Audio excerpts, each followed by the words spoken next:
करते हैं आज के सेशन को। सबसे पहले तो आपको बता देता हूं कि हमने जो 45 क्वेश्चन चूज किए हैं वो कहां से हैं। ठीक है, पहली बात तो जो 45 क्वेश्चन हमने चूज किए हैं वो 45 क्वेश्चन जो पिछले एम्स और नीट के एग्जाम्स हैं उसी में से हमने लिए हैं।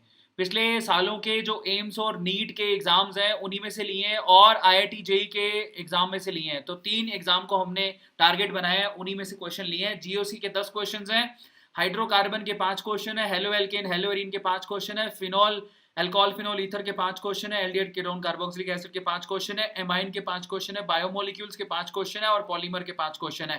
तो ओवरऑल हम लोग इस तरह से 45 क्वेश्चन करेंगे और हम लोगों ने ट्राई किया है जो सवाल ऐसे लिए हैं जो कि नीट, एम्स और IIT के एग्जाम में पूछे गए हैं, तो वही सवाल हमने लिए हैं। तो ये हमारा आज का एजेंडा है, पूछता है भारत। 10,000 लाइक हो जाएंगे आज, तो 10,000 लाइक हो जाने चाहिए। ये देखो, नीट 2019 का सवाल है। किसका सवाल है? नीट 2019 का ये सवाल है। तो नीट 2019 का सवाल है। मेंटी अभी थोड़ी देर में अपन खोल लेंगे, येलो कलर में ले लेता हूं। नीट 2019 में ये सवाल पूछा गया है। सवाल क्या पूछा गया? The number of sigma and pi bond in पेंटुइन फोराइन। अब आप खुद से सोचो, पेंटुइन फोराइन का मतलब क्या? 5 कार्बन होंगे, 1 2 3 4, 1 2 3 4 और 5। पेंट-2 का मतलब है यहां पर 2 नंबर पर डबल बॉन्ड है एंड 4 थर्ड और 4 आइन। ये देखो, आप खुद से एक दिमाग लगाओ। डबल बॉन्ड में 1 पाई बॉन्ड होता है, ट्रिपल बॉन्ड में 2 पाई बॉन्ड होता है, तो यहाँ पर 3 पाई बॉन्ड है और 3 पाई बॉन्ड अपने को कहाँ दिखेंगे? अब इतनी सी कैलकुलेशन करनी थी, सिग्मा बॉन्ड कैलकुलेशन करने की जरूरत क्या है बताओ मुझे, जब साफ साफ ही लिखा हुआ है ये 3 पाई बॉन्ड, ये 5 पाई बॉन्ड, ये 2 पाई बॉन्ड और ये नो पाई बॉन्ड। तो आंसर इसका ए बनेगा। That's very easy. सबको समझ में आया? ए आंसर होगा। तो एक बार अपन मेंटी को दोबारा खोल लेते हैं जिससे अपने को थोड़ा सा तसल्ली हो जाए, ताकि बच्चे मेंटी पर खेल पाए। पहला सवाल आप लोग कर चुके हो, तो मैं थोड़ा सा यहाँ पर मेंटी को खोल लेता हूँ। यहाँ पर मेंटी बाबा, धोखा नहीं देने का, बच्चे इंतजार कर रहे हैं। पहला सवाल हो चुका है, मैं दूसरे सवाल की तरफ चल रहा हूँ। ऑर्गेनिक केमिस्ट्री के अपने को 45 क्वेश्चंस अभी अटेम्प्ट करने हैं। पहला सवाल तो बेहद आसान था और उसके बाद अब हम लोग आगे चल रहे हैं। ये खुल चुका है आपके सामने मेंटी और मैं ऊपर लेके चलता हूँ इसको, ये लीजिए। चलिए, तो फाइनली प्रेजेंट कर देता हूँ और ओके। तो पहला सवाल हो चुका था और पहले सवाल में बहुत सारे बच्चे ऑलरेडी ज्वाइन कर चुके हैं। ये देखिए भैया, पहला सवाल जो था वो आपको मालूम पड़ चुका है और ये लो 738 बच्चों ने इसका करेक्ट आंसर दिया, लेकिन गलत आंसर देने वाले भी बहुत थे। 242 बच्चों ने बी आंसर दिया, 176 ने सी आंसर दिया और तुक्का लगाया 22 बच्चों ने डी पर। तो अभी भी इतने आसान सवाल में भी बहुत सारे बच्चे अटक रहे हैं। कोई बात नहीं, आंसर मैं आपको बता चुका हूं। अब हम चलेंगे सेकंड क्वेश्चन की तरफ, मूव करते हैं। दूसरा सवाल पूछता है भारत 10,000 लाइक होंगे कि नहीं। क्वेश्चन नंबर 2 पर चलते हैं। ये रहा सवाल नंबर 2। दिखाइए, कहता है इसका आयुपैक नेम बताओ। इसका आयुपैक नेम क्या होगा? इसका आयुपैक नेम क्या होगा? 2.6K लाइक हो चुके हैं अभी तक। ये जो आपको दे रखा है इसका आयुपैक नेम पूछा है। दैट्स वेरी इजी मेरे प्यारे बच्चों। 2600 बच्चों ने लाइक कर दिया है दूसरे सवाल तक पहुंचते पहुंचते। तो हो जाओ मेरे सिपे सालारों तैयार। ये है आखिरी वॉर और पूछता है भारत। क्या सेशन खत्म होते होते हो जाएंगे लाइक 10,000 10,000 10,000, है ना? बढ़िया राइम बन गई। तो बताओ इसका आंसर क्या बनेगा? The IUPAC name of the given compound. अब देखो इसमें भी कितना वेरिएबल आंसर दिए हैं और 469 बच्चों ने। अब ऐसा मत करो तुम लोग बेटा, ये जो सवाल था अभी ये नीट 2017 का सवाल है। तो सवाल देखो, यहां पर जो क्वेश्चन पूछा गया है वो 2017 का क्वेश्चन है और ये स्ट्रक्चर दे रखी है। इन दैट केस आपको भी पता है कि इसमें एक तो एल्डिहाइड ग्रुप है और एक यहां पर कीटोन ग्रुप है। तो आप मेरी बात को ध्यान से सुनना। मैं थोड़ा कलर चेंज कर लेता हूं, यहां से मैं कलर ले लेता हूं ग्रीन। ग्रीन कहां पर है? ग्रीन। तो मेरी बात ध्यान से सुनना। इस कार्बन को नंबर 1 दोगे ग्रीन में, कार्बन को नंबर 1 दिया, दे दिया, तो ये आपके क्योंकि CHO group is more important than CO group. यहां पर नंबर दोगे लॉन्गेस्ट चेन के लिए 2 नंबर, यहां पर दोगे 3 नंबर, यहां पर दोगे 4 नंबर, यहां पर दोगे 5 नंबर और यहां पर दोगे 6 नंबर। अब आप देखो यहां पर, आप ध्यान से समझना, 4 नंबर पर डबल बॉन्ड आ रहा है और 3 नंबर पर कीटो ग्रुप आ रहा है, जिसको कीटो ग्रुप को कीटो भी लिख सकते हो। अब देखो यहां पर ये दिया हुआ 3 कीटो और देखो 5 आइन नहीं है, 4 आइन है, तो ये गलत हो गया। ये can not be the answer. तो ये रहा 4 इन। दिख रहा है सब लोगों को 4 इन? तो ये 4 इन। इतना भी अंदाजा लगा लोगे तो आपको आंसर मिल जाएगा। 3 कीटो 4 इन सिर्फ इसमें लिखा हुआ और कहीं भी नहीं है। 3 कीटो 4 इन सिर्फ डी में लिखा हुआ है। तो मेरे को पूरा देखने की क्या जरूरत है? इतना दिमाग लगा लिया और आंसर इसका क्या बनेगा? बहुत बढ़िया मेरे प्यारे बच्चों, आंसर इसका बनेगा डी, माने डॉग डॉग डॉग। अगले सवाल पर चलते हैं। तीसरा सवाल पूछता है भारत, क्या हो जाएंगे लाइक 10,000? तीसरा सवाल 2800 बच्चे लाइक कर चुके हैं हमारी मेहनत के लिए। दिल बड़ा है तो बच्चों लाइक जरूर करना। Which is not found in alkene, बहुत अच्छा सवाल है, पूछा गया which is not found in alkenes. Alkene में क्या चीज नहीं, कौन सा आइसोमर नहीं पाया जाएगा कभी भी? चैन isomer, geometrical isomer, positional isomer, metamerism.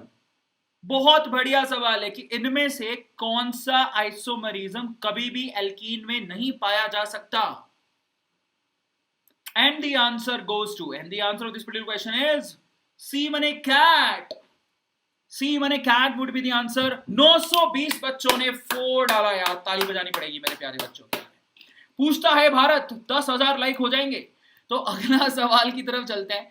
Next question को गौर से देखो। ये जो अगला सवाल था, आप देखो ये सवाल जो पूछा गया है ये एम्स 1982 का सवाल है और आरपीएमटी 1999 में सवाल पूछा गया था। क्या यहां पर एल्कीन में चैन आइसोमरिज्म पाया जा सकता है? बिल्कुल हो सकता है, चैन आइसोमरिज्म हो सकता है। लंबी लंबी चैन्स आप डबल बॉन्ड को इधर उधर करके एल्कीन्स में भी लंबी लंबी चैन्स। आप जरा सोचो, सपोज करो कि आपके पास है ना ये एल्कीन है, ठीक है, 4 कार्बन की एल्कीन है, तो आप इसको ऐसे भी तो बना सकते थे, 3 कार्बन की एल्कीन बना दो और एक मिथाइल ग्रुप ऊपर लगा दो, तो ये चैन आइसोमर हो गया। एल्कीन में पॉसिबल है। ज्योमेट्रिकल आइसोमर तो आपको पता है कि वो डबल बॉन्ड में भी ज्योमेट्रिकल आइसोमर पाया जाता है। डबल बॉन्ड में ज्योमेट्रिकल आइसोमर होता है सीसो ट्रांस, तो ये भी होगा पर मेटामेरिज्म नहीं होगा। पोजिशनल आइसोमर भी पाया जा सकता है। क्यों? सपोज करो कि आपके पास डबल बॉन्ड है, आप इस डबल बॉन्ड को बीच में भी शिफ्ट कर सकते हो, तो ये पोजिशनल आइसोमर हो गया।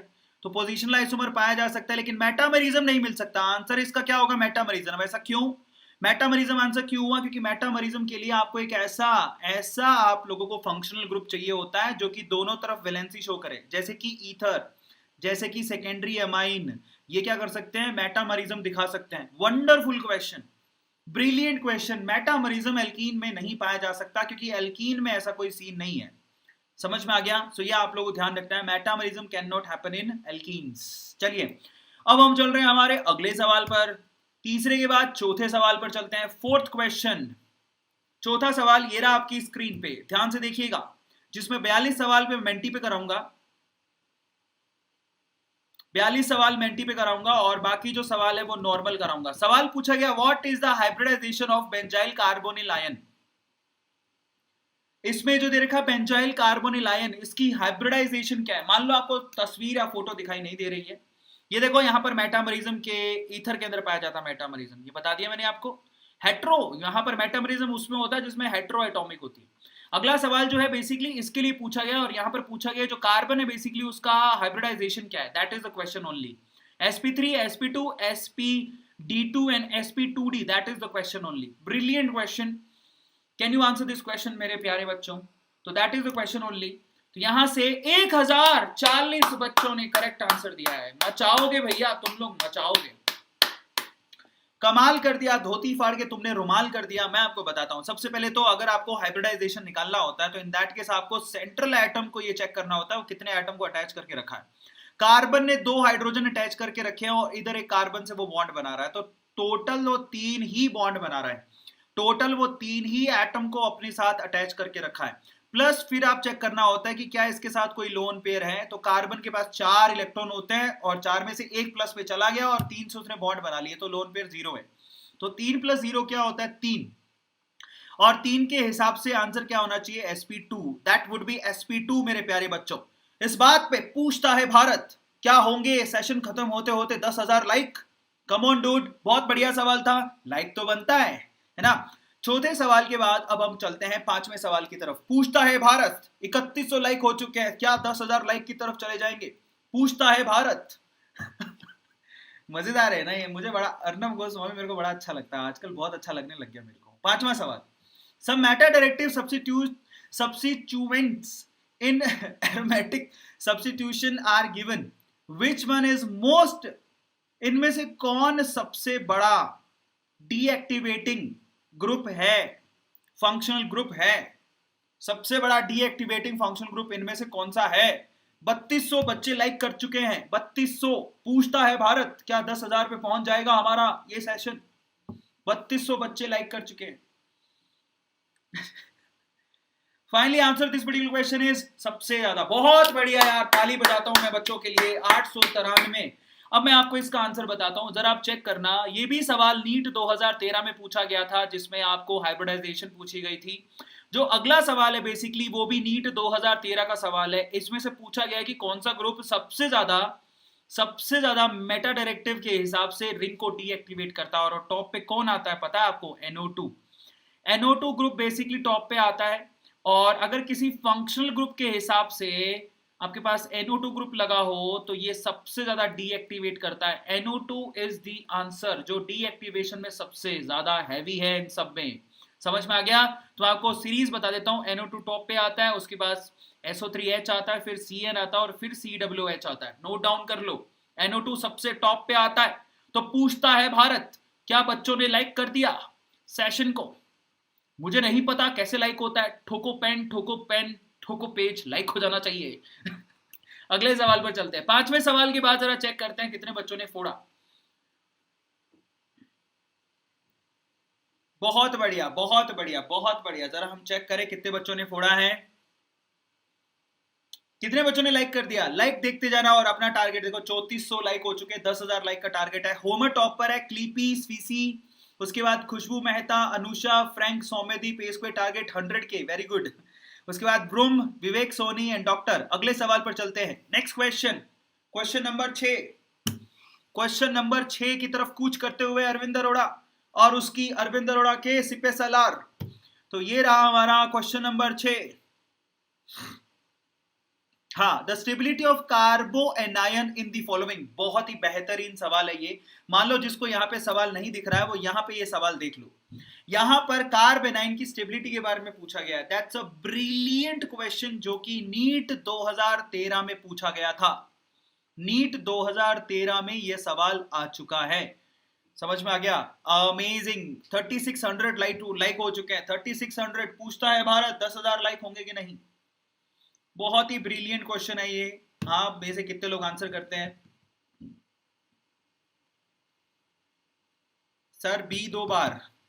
देखते हैं कहां पर बी 2 बार। बी कहीं भी 2 बार नहीं है बेटा, वो डी है ना। किसी को डी और बी में फर्क ही नजर नहीं आ रहा। कहता बी 2 बार, तो ये डी है और ये बी है, नालायक। और कहां पर है? बीडी बीडी लिखा हुआ है, बी 2 बार कहां पर है? इतने नेट से डर गए हैं और डी और बी में फर्क ही नजर नहीं आ रहा। अरे राम के ओसी दुनिया को। चलो तो फाइनली जरा हम चेक करें यहाँ पर कितने बच्चों ने फोड़ा है। आंसर मात्र 362 बच्चों ने करेक्ट दिया है। देख लो, पूछता है भारत। अब आ जाओ, मैं इसका सवाल का जवाब देता हूं। ये बहुत बढ़िया सवाल था बाय द वे, नीट 2013 में पूछा गया था और काफी बच्चों ने इसको गलत दिया है। अब यहाँ पर प्रॉब्लम क्या आती है? प्रॉब्लम ये आती है कि यहाँ पर ये बी को देख के हर कोई ये सोचता है कि यहाँ पर रेजोनेंस होएगा, है ना, और रेजोनेंस की वजह से ये सबसे ज्यादा स्टेबल होना चाहिए। यहीं पर लोग आंसर क्या देने लगते हैं? यहां पर आंसर लोग देने लगते हैं सी, जबकि आंसर इसका एक्चुअली सी नहीं होएगा। यहां पर एक्चुअली आंसर इसका सी नहीं होएगा। अब इसका आंसर कैसे बनेगा? इसका आंसर बनेगा हाइब्रिडाइजेशन से। मेरी बात सुनना। देखो, सबके ऊपर नेगेटिव साइन है। अब इन इलेक्ट्रॉन को जो कोई खींच लेगा वो स्टेबिलिटी को इंक्रीज करेगा। आ गया समझ में? अब मैं आपको इसका आंसर बताता हूं, जरा आप चेक करो। सबसे पहले आप बताओ, जो पहला वाला ए कंपाउंड है उसमें कार्बन की हाइब्रिडाइजेशन कितनी है? sp। समझ में आ गया? और आपको ये तो पता होगा कि sp हाइब्रिडाइज जो ऑर्बिटल्स होते हैं उनकी इलेक्ट्रोनेगेटिविटी बहुत ज्यादा होती है ना? तो ये टॉप पे आना चाहिए। अब इस पर आ जाओ, इसकी बताओ कितनी है? जो कार्बन आपको दिखाई दे रहा है इसकी हाइब्रिडाइजेशन कितनी है? बताओ मुझे, इसकी हाइब्रिडाइजेशन कितनी है? 2 तो एटम है और एक लोन पेयर है, तो इसकी हो गई sp2। तो बेसिकली ए टॉप पे आना चाहिए। पहली बात तो यही हो गई। आपको ये तो पता होगा कि ना sp हाइब्रिडाइज्ड ऑर्बिटल जो होते हैं उनकी इलेक्ट्रोनेगेटिविटी ज्यादा होती है, उनकी इलेक्ट्रॉन को खींचने की पावर ज्यादा होती है as compare to sp2 and sp3। ये आपको बचपन में पढ़ा दिया जाता है। इसलिए टॉप पे कौन आएगा? टॉप पे ए आएगा। ये बहुत स्पेशल चीज है। टॉप पे ए आएगा, बी, और इसका मतलब क्या हो गया, सी और D can not be the answer, क्योंकि इसमें बी टॉप पे दे रखा है, इसमें डी टॉप पे दे रखा है, तो वो तो बच्चे वैसे ही खत्म हो गए। A must be at the top. अब आ जाओ यहां पर, इसके अंदर कार्बन की हाइब्रिडाइजेशन कितनी है, इसके अंदर भी कितनी है, sp2, और इसके अंदर कार्बन की हाइब्रिडाइजेशन कितनी है, sp3, ये सबसे लीस्ट है, डी वाला सबसे एंड पे आएगा, तो ए वाला सबसे टॉप पे दे रखा है, डी वाला सबसे एंड पे दे रखा है, तो अभी तक भी टक्कर चल रही है। अब सवाल पैदा होता है बी, अच्छा ये बी, अच्छा ऐसा पूछ रहे बेटा, ये सी है यार, इस पे देख रहे थे क्या, मैं माफी चाहता हूं, ठीक है, यहां पर सी है, तो यहां पर ए बी सी डी ऐसा करके लिखा हो, ए बी सी डी इनमें से पूछा गया। अच्छा तभी तुम आंसर नहीं दे रहे थे क्या, बड़े शाणे हो। चलो फाइनली आपको मैं बताता हूं तो इन दैट केस यहां पर कौन आएगा, तो यहां पर आंसर में सबसे पहले ए के बाद बी आएगा। ऐसा क्यों, ए के बाद बी क्यों आएगा, कारण क्या है, क्योंकि ये जो सी है ना उसके साथ एल्काइल चैन जुड़ी हुई है, और ये जो एल्काइल चैन है बेसिकली वो क्या करेंगी, इलेक्ट्रॉन को पुश करेंगी, जिससे अनस्टेबिलिटी बढ़ने लगती है। अब इस कार्बन पे तो वैसे ही नेगेटिव साइन है, और ये प्लस आई इफेक्ट दिखाने वाले दो दो ग्रुप लगे हुए हैं, ट्राई टू अंडरस्टैंड। तो सी का नंबर बी से बाद में आएगा, समझ में आ गया आंसर, इसीलिए इसका क्या बना, ए बी सी डी। ए सबसे टॉप पे आएगा, फिर आएगा बी, फिर आएगा यहां पर ये सी, अच्छा माफी चाहता हूं बोनस नंबर दे दूंगा इसमें, सी, और ये आएगा डी। समझ में आ गया, A B C D is the answer. Clear है, तो हम आपको देते हैं बोनस बोनस बोनस। बहुत अच्छा सवाल था ये, बट बहुत बढ़िया सवाल था, नीट 2013 में पूछा गया सवाल, और इसका जवाब एक्चुअली आप लोग रेजोनेंस वगैरह से नहीं दोगे, इसकी आंसर एक्चुअली हाइब्रिडाइजेशन से दी जाएगी। किससे दी जाएगी, हाइब्रिडाइजेशन से दिया जाएगा, क्योंकि हाइब्रिडाइजेशन से पता लगेगा कि कौन इलेक्ट्रॉन को ज्यादा खींचता है। पूछता है भारत। 7वें सवाल पर चलते हैं फटाफट से, अगर क्वेश्चन पसंद आया हो तो 10,000 लाइक का टारगेट आज अपना, 45 क्वेश्चन खत्म होते होते 10,000 लाइक। 7वां सवाल ये रहा आपकी स्क्रीन पे, कितने लाइक हो चुके हैं, 3700 लाइक ही हुए हैं बेटा अभी तक, कैसे पहुंचेंगे 10,000 लाइक पे। अगला सवाल, the most suitable method of separation of 1:1 mixture of ortho para nitrophenol. बहुत सिंपल सवाल है, अगर आप 1:1 में ऑर्थो पैरा नाइट्रोफिनॉल ले रहे हो तो इनके सेपरेशन में कौन सा मेथड इस्तेमाल करोगे, सब्लिमेशन या फिर क्रोमेटोग्राफी, क्रिस्टलाइजेशन और डिस्टिलेशन। बहुत सिंपल सवाल है, बहुत सिंपल सवाल है, पूछता है भारत नहीं बहुत अच्छी बात है। तो फाइनली आंसर क्या बनेगा, डिस्टिलेशन आंसर इसका बनेगा। दिखा दे मेरे मेंटी, तू होना मत रहे सेंटी। ये हो गया सेंटी, ये बन गया है उल्लू का पट्टा। बहुत बढ़िया, 926 बच्चों ने करेक्ट आंसर दिया है। मैं आपको इसका आंसर बता देता हूं मेरे प्यारे बच्चों, यहां पर जरा चेक करो, इस क्वेश्चन का आंसर डिस्टिलेशन बनेगा। ऐसा क्यों, ऐसा मेरे प्यारे बच्चों इसलिए, और ये जो सवाल है बेसिकली नीट 2017, 1999 और 1993 में पूछा गया। ऐसा क्यों, क्योंकि यहाँ पर होता कुछ यूं है, अगर आप मान लो ऑर्थो वाला लेते हो, ऑर्थो नाइट्रोफिनॉल, ये तो आपको सबको पता होगा, ये फिनॉल हो गया और ऑर्थो पोजीशन पे NO2, तो इन दैट केस हाइड्रोजन और ऑक्सीजन आपस में इंट्रामोलिक्यूलर हाइड्रोजन बॉन्ड बना लेते हैं, जिससे इसका जो बॉइलिंग पॉइंट होता है, BP होता है, वो घट जाता है, क्योंकि यहाँ हाइड्रोजन बॉन्ड है ही नहीं। जबकि पैरा वाला क्या करता है, यहां पर इंटरमोलिक्यूलर हाइड्रोजन बॉन्ड बनाता है, ये OH है और नीचे मान लो NO2 है, तो वो दूसरी यूनिट के साथ हाइड्रोजन बॉन्ड बना लेगा, दूसरी यूनिट के हाइड्रोजन के साथ बेसिकली क्या करता है, हाइड्रोजन बॉन्ड बना लेता है। Try to understand the thing, समझ में आया। इन दैट केस क्या है, ये इंटरमोलिक्यूलर हाइड्रोजन बॉन्ड बनाता है, जिससे इसका जो बॉइलिंग पॉइंट है बेसिकली इंक्रीज हो जाता है, इसका बॉइलिंग पॉइंट बेसिकली इसी वजह से इंक्रीज हो जाता है। ये रीजन है, सबको समझ में आ गया। तो इसलिए आप आसानी से डिस्टिलेशन से इनको अलग कर सकते हो। सबको समझ में आया, वंडरफुल। पूछता है भारत, क्या तुमने लाइक कर दिया। चलिए 8वें सवाल की तरफ चलते हैं, हमारा टारगेट है 10,000 लाइक का, जिसपे 4,000 लाइक के करीब है हम लोग। पूछता है भारत, क्या हम 10,000 लाइक कर देंगे अगले सवाल की तरफ चलते हैं, लेकिन ये मेंटी हो चुका है सेंटी। आज मेंटी बहुत शैतानियां कर रहा है, इसको टटियां लग गई हैं, 10 लग गए हैं। अब हम अगले सवाल की तरफ चल रहे हैं फटाफट से, बेहतरीन सवाल है, टोटल 7 सवाल हो चुके हैं। 8वें सवाल की तरफ चलते हैं। मेंटी के बच्चे, अगर तूने आज सवाल नहीं दिखाया तो तू मेरे प्रकोप का वो हो जाएगा यार। ये क्या है, ईमेलस, फीमेलस, जीमेलस, ये कुछ नहीं भैया, आज जो है ना ये शैतानी कर रहा है। तो अगले सवाल को मैं आपको दिखाने वाला हूं। चलो हम लोग अगले सवाल को ले लेते हैं हमारे उसके ऊपर। 8वां सवाल ये रहा आपकी स्क्रीन पे, ये रहा सवाल, कहता है टोटोमरिज्म इज एग्जिबिटेड बाय, ये अच्छा सवाल है, AIPMT 1997 का सवाल है, आपसे पूछा गया है कि इनमें से टोटोमरिज्म कौन दिखाएगा, टोटोमरिज्म इज एग्जिबिटेड बाय, ये अपना सवाल है, AIPMT 1997 का सवाल है।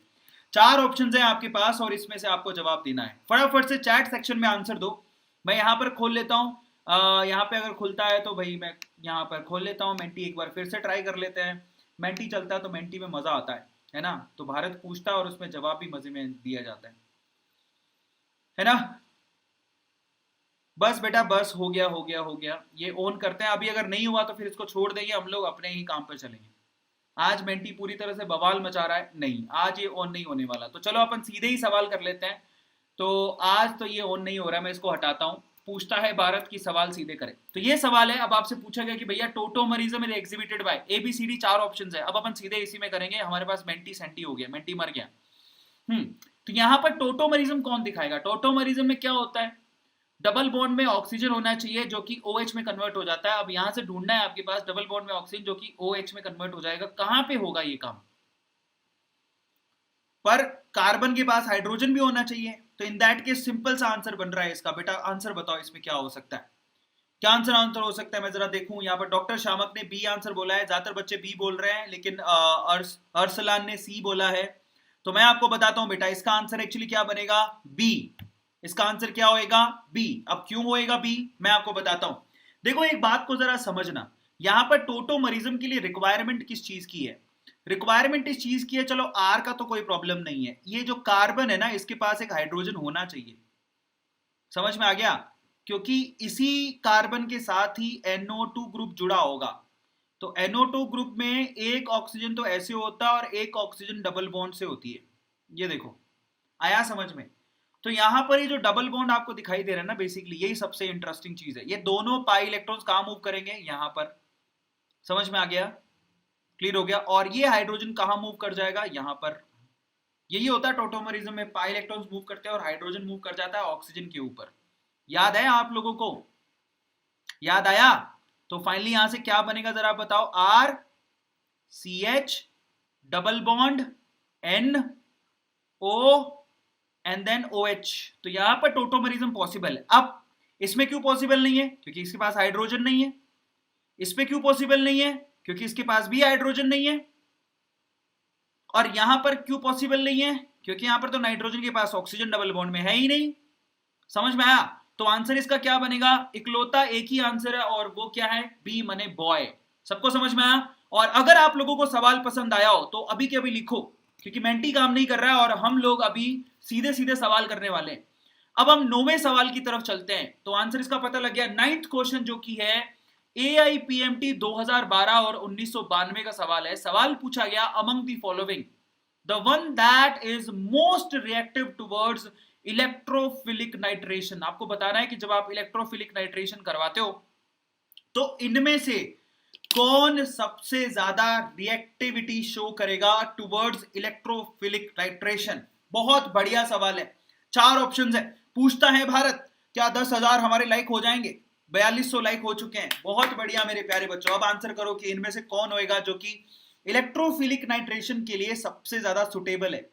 आंसर दो, मैं मान जाऊंगा अगर आप। बहुत बढ़िया, यश, सोनल, मुर्शिद, साक्षी और प्रभ, सदफ, जानवी, रूशी, आयुषी, मैस्कॉट। बहुत बढ़िया, काफी बच्चों ने करेक्ट आंसर दिया है। अमेजिंग। दोबारा ट्राई करते बेटा, एक बार और ट्राई कर लूंगा थोड़ी देर में। अपन थोड़े से सवाल कर लेते हैं। अगर मेंटी करोगे तो रहेंगे बेटा। एक बात बताऊं, वो ठीक है अर्चना मैं समझ गया, बट बेटा ये आपके नीट का, अब आप सोचो जरा कि नीट के लिए इंपॉर्टेंट कितना है, जरा सोचो। ठीक है, अच्छा चलो पहले इसका आंसर दे देता हूं, मैं फिर से ट्राई कर लूंगा। बट इसमें मेंटी इंपॉर्टेंट नहीं है, अपने लिए क्वेश्चन इंपॉर्टेंट है। बाकी आपकी मर्जी है, देखो जाने वाले को कोई नहीं रोक सकता, लेकिन बेटा ये क्वेश्चन ज्यादा इंपॉर्टेंट है जो कि हमने बहुत ही मेहनत से चुने। और कल को इसमें से एक भी सवाल आ गया तो फिर तुम अपने आप को कोसोगे कि हमने अरविंद सर को ये कह दिया था चैट में, मेंटी करोगे तो ही करेंगे। तो बेटा यहाँ नीट में वो काम नहीं चलने वाला। हमारे लिए इंपॉर्टेंट है क्या, तुम अपनी बुक में जब सवाल पढ़ते हो तो तुम उसको ये बोलते हो। अच्छा एक बात बताओ, नीट के एग्जाम में भी यही कहोगे क्या, मेंटी में आएंगे नीट का एग्जाम तो करेंगे, नहीं तो नहीं करेंगे। बेटा ऐसा क्या हो गया, जरा सोचो। दैट्स वेरी अच्छी बात नहीं है। इसका आंसर क्या बनेगा? इलेक्ट्रोफिलिक नाइट्रेशन के लिए सबसे ज्यादा इलेक्ट्रोफिलिक का मतलब क्या है? जिसको इलेक्ट्रॉन की जरूरत है और वो क्या करेगा? बेंजीन रिंग पे आके अटैक करेगा। तो आपको बेंजीन रिंग के ऊपर एक ऐसा कंपाउंड लगाना है, एक ऐसा फंक्शन ग्रुप लगाना है जो कि प्लस आई इफेक्ट दिखाए, यानी कि रिंग को एक्टिवेट कर रहा हो। आंसर इसका टोल्यूइन बनेगा। अब मुझसे पूछो तो क्यों? इसका आंसर सी क्यों बनेगा? इसका आंसर सी बेटा इसलिए बनेगा क्योंकि यहां पर ये देखो, ये है बेंजीन रिंग, जरा आप ध्यान से चेक करना। Now this is a benzene ring. मैंने जानबूझ के तो मेंटी बंद किया नहीं, अपने आप हुआ है बेंजीन रिंग। और यहां पर अब कोई इलेक्ट्रोफाइल अगर आया, अब नाइट्रेशन का मतलब होगा कि NO2 प्लस आएगा बेटा। वो अगर कोई इलेक्ट्रोफाइल आएगा तो वो अटैक करेगा या तो ऑर्थो पोजीशन पे या फिर करेगा इस पोजीशन पे। अब आप एक काम करो, इस पे एक ऐसा ग्रुप लगाओ जैसे कि CH3 लगा दिया, जो कि प्लस आई इफेक्ट दिखाएगा। ये इलेक्ट्रॉन को रिंग की तरफ फेंकता है, जिससे रिंग एक्टिवेट होती है। क्या होती है? एक्टिवेट होती है। समझ में आया? बेंजोइक एसिड में COOH होता है जो रिंग को डीएक्टिवेट करता है। नाइट्रोबेंजीन में NO2 होता है। बेंजीन में कोई भी नहीं होता, तो इससे बेटर है कि कोई हो जो एक्टिवेट करे। तो आंसर क्या बनेगा? Toluene. Toluene would be the answer. बेहतरीन सवाल था जो कि AIPMT 2012 और 1992 में है। समझ में आ गया? अब अच्छा, बी क्यों नहीं बेटा? बी कहां से आएगा आंसर? बी में नाइट्रो है, नाइट्रो ग्रुप है। नाइट्रोबेंजीन रिंग को डीएक्टिवेट करती है। नाइट्रोबेंजीन रिंग को डीएक्टिवेट करती है। डीएक्टिवेट करेगी तो कोई इलेक्ट्रोफाइल कैसे आएगा अटैक करने के लिए? जरा सोचो, इलेक्ट्रोफाइल का मतलब क्या है? उसे इलेक्ट्रॉन चाहिए। तुमने नाइट्रो ग्रुप ऊपर से चिपका दिया तो नाइट्रो ग्रुप तो इलेक्ट्रॉन को खींच लेगा, तो कोई इलेक्ट्रोफाइल को इलेक्ट्रॉन मिलेंगे कहां से? तो इसका आंसर क्या बनेगा? टोल्यूइन, जो कि प्लस आई इफेक्ट दिखाएगा। सवाल को ध्यान से समझो, वो बहुत इंपॉर्टेंट है। ठीक है, 10वें सवाल के बाद एक बार और हम ट्राई कर लेंगे। अब यहां पर आपको मालूम पड़ेगा कि टोल्यूइन जो है वो इलेक्ट्रोफिलिक सब्स्टिट्यूशन बड़ा अच्छा दिखाती है due two plus I effect. Benzene में कोई नहीं है, ये माइनस आई इफेक्ट दिखाता है और ये तो भयंकर माइनस आई इफेक्ट दिखाता है। और ये दोनों मिलके क्या करते हैं? इलेक्ट्रॉन्स को बेसिकली खींचने का काम करते हैं, डीएक्टिवेट करने का काम करते हैं कि यहां पर कोई इलेक्ट्रोफाइल आके कैसे अटैक करेगा। समस्या है। समझ में आया? चलिए अब अगले सवाल पर चलते हैं। 10वां सवाल ये रहा आपकी स्क्रीन पे, जो कि AIPMT 2005 का सवाल है। बेहतरीन सवाल है। अब आप बताओ क्या आंसर बनेगा? बेटा इलेक्ट्रोफिलिक सब्स्टिट्यूशन पूछा है, बेंजीन पे न्यूक्लियोफिलिक सब्स्टिट्यूशन होता ही नहीं है, ये तो समझो। बेंजीन पे न्यूक्लियोफिलिक सब्स्टिट्यूशन होता ही नहीं है क्योंकि बेंजीन पे आपको पता है कि बेंजीन पे पाई इलेक्ट्रॉन्स होते हैं। न्यूक्लियोफिलिक सब्स्टिट्यूशन वहां होता है जहां पर किसी को न्यूक्लियस की जरूरत हो, वहां पर तो इलेक्ट्रॉन एक्सेस में है। दिमाग में सवाल देखो। अब अगले सवाल की तरफ आओ। Which among the following is most stable carbocation? 2005 में पूछा गया इनमें से सबसे ज्यादा स्टेबल कार्बोकेटाइन कौन सा है? That's very easy question. That's very easy question. तो अपने काम करते हैं, आप लोग जितने में आंसर करते हो मैं एक बार और ट्राई कर लेता हूं, अगर मेंटी चलता है तो। ठीक है, so will try once more कि क्या पता सब सही हो गया और मेंटी चल जाए। तो विल ट्राई वंस मोर। ठीक है, मैंने ईमेल खोल लिया अपना, क्योंकि मैं चाहता हूं कि आप लोगों को एंटरटेनमेंट भी अच्छा मिले। 10वें का आंसर बच्चों ने डी दे दिया, दैट्स रियली ऑसम। मैं एक बार और ट्राई कर लेना चाहता हूं ताकि कोई अफसोस ना रह जाए। पर नहीं चलेगा तो हमारे लिए क्वेश्चन ज्यादा इंपॉर्टेंट है, हमें क्वेश्चन खत्म करने हैं। तो लास्ट में एक बार और मैं लास्ट ट्राई कर रहा हूं कि कहीं मेंटी चल जाए तो, ताकि बच्चों का अफसोस नहीं हो। चलो, तो विल सी कि मेंटी चलता है कि नहीं चलता है। तो अब आप लोग इस सवाल को कर रहे थे, मैं इसका जवाब दे देता हूं। कार्बोकेटाइन के केस में सबको पता है कि 3 डिग्री कार्बोकेटाइन सबसे ज्यादा स्टेबल होता है, फिर 2 डिग्री होता है, फिर 1 डिग्री होता है, सबको पता है, और फिर लास्ट में आता है 0 डिग्री मतलब CH3। तो यहां पर आंसर क्या बनेगा? डी बने डॉग। ऐसा क्यों हुआ? क्योंकि यहां पर ये CH2 के ऊपर जो प्लस का साइन था तो उसे बेसिकली यहां से 3 मिथाइल ग्रुप सपोर्ट कर रहे थे जो कि प्लस आई इफेक्ट दिखा रहे थे। समझ में आया? इस वजह से ज्यादा स्टेबल है, ये सपोर्ट कर रहे हैं, उसको इलेक्ट्रॉन दे रहे हैं। अब यहां पर मेंटी खुल चुका है। चलो, मेंटी खुल चुका है, बहुत बहुत बधाई हो। तो अब हम चल रहे हैं मेरे प्यारे बच्चों आगे, और यहां पर नेक्स्ट क्वेश्चन की तरफ मूव करते हैं। सीधे सीधे हम लोग यहां पर द स्टेबिलिटी ऑफ कार्बोकेटाइन की तरफ ही थे, है ना? काफी बच्चों ने इसका आंसर दे भी दिया था। प्रेजेंट करता हूं मैं स्लाइड को। चलिए, तो अब हमारा ये मेंटी खुल चुका है। बहुत बहुत बधाई हो, आप मेंटी पे जा सकते हो। बहुत बहुत बधाई हो। यहां पर answer the stability of carbocation का सिर्फ 362 बच्चों ने दिया था। समझ में आ गया? नेक्स्ट क्वेश्चन का आंसर 927 बच्चों ने दिया था। उसके बाद अगला सवाल, 8वां सवाल मैंने आपको बता दिया। 8th क्वेश्चन का आंसर हम लोग कर चुके हैं, पर आप चाहो तो 8th क्वेश्चन का आंसर आप देख सकते हो, अपने पूरे मार्क्स बना सकते हो। टोटोमेरिज्म एक्सिबिटेड बाय, जल्दी से आंसर करो। आंसर दे चुका हूं, अपने मेंटी पे आंसर दे डालो। टोटोमरिज्म इनमें से कौन एग्जिबिट करेगा? जल्दी से आंसर दे दो, मार्क्स बनाने का अच्छा तरीका है। यहां पर टोटोमरिज्म इज एग्जिबिटेड बाय RCH2NO2, मैंने आपको बताया था ये, ठीक है। अब 9वें सवाल पर चल रहे हैं, 9th क्वेश्चन की तरफ मूव करते हैं। बेटा इसका आंसर प्रॉपरली देना, मेंटी पे दे सकते हो, जिसको स्कोर करना है मेंटी पे वो आ सकता है। अब हम चल रहे हैं अगले सवाल की तरफ, स्कोर करते रहना 9th क्वेश्चन की तरफ। 9th क्वेश्चन कौन सा था? ठीक है, 9th क्वेश्चन 9 था, among the following the most reactive towards electrophilic titration, और वो था टोल्यूइन, ये भी मैं आपको करवा चुका हूं। अगले सवाल की तरफ चलते हैं मेंटी पे, 10वां सवाल। 10th क्वेश्चन कौन सा था? अच्छा, लीडर बोर्ड आ चुका है। अब इतने में लीडर बोर्ड को जरा चेक कर लेते हैं, उसके बाद आगे चलेंगे। 10 सवाल हो चुके हैं, लीडर बोर्ड को जरा चेक कर लेते हैं। लीडर बोर्ड में हमारी सृष्टि टॉप पर है, फिर खुशबू है, फिर चूचू माय निकनेम उसके बाद जोहाना मैथ्यू, वाहे गुरु रुतजा, उसके बाद है अर्चना नैयर, उसके बाद अर्चिका, बिल एंड सहीती। चलिए अब हम चलते हैं क्वेश्चन नंबर 11। आर यू तैयार गाइज? पूछता है भारत, क्या बच्चे तैयार है? 11वां नंबर सवाल पर 4500 बच्चों ने लाइक कर दिया है। 11वां सवाल ये रहा आपके सामने। Which of the following compound will exhibit the geometrical isomerism? इनमें से कौन है जो geometrical isomerism दिखाएगा? That is the question only. You have to answer this question कि इनमें से कौन है जो geometrical isomerism दिखाएगा। बहुत बढ़िया मेरे प्यारे बच्चों, मचा दो तुम लोग, आज सारे सवाल करके जाने हैं आपको। Which of the following compounds will exhibit the geometrical isomerism? अब मेंटी चलेगा, कोई प्रॉब्लम नहीं है। You can play with me। 1400 बच्चों ने आंसर दे दिया है, और इसका जवाब 398 बच्चों ने करेक्ट दिया है। मैं 11वें सवाल पर आपको लेके चलता हूं। देखो, ज्योमेट्रिकल आइसोमेरिज्म के लिए क्या चाहिए होता है, क्या रिक्वायरमेंट होती है? पहली बात तो मेरी समझ लो, ज्योमेट्रिकल आइसोमेरिज्म में आपके पास है ना, एक तो डबल बॉन्ड होना चाहिए, रिस्ट्रिक्टेड रोटेशन का ग्रुप होना चाहिए, डबल बॉन्ड। फिर उसके बाद जो यहाँ पर आप ग्रुप लगा रहे हो वो दोनों डिफरेंट होने चाहिए। अगर आप यहाँ पर मान लो A लगाते हो तो यहाँ पर B लगाना पड़ेगा, अगर यहाँ पर A लगाते हो तो यहाँ पर B लगाना पड़ेगा। समझ में आ गया? सेम ग्रुप नहीं होने चाहिए। एक और मजे की बात है, यहाँ पर A और B क्या है? A और B कार्बन चेन्स हैं। समझ में आ गया? कार्बन चेन्स हैं। क्या है? Carbon chains.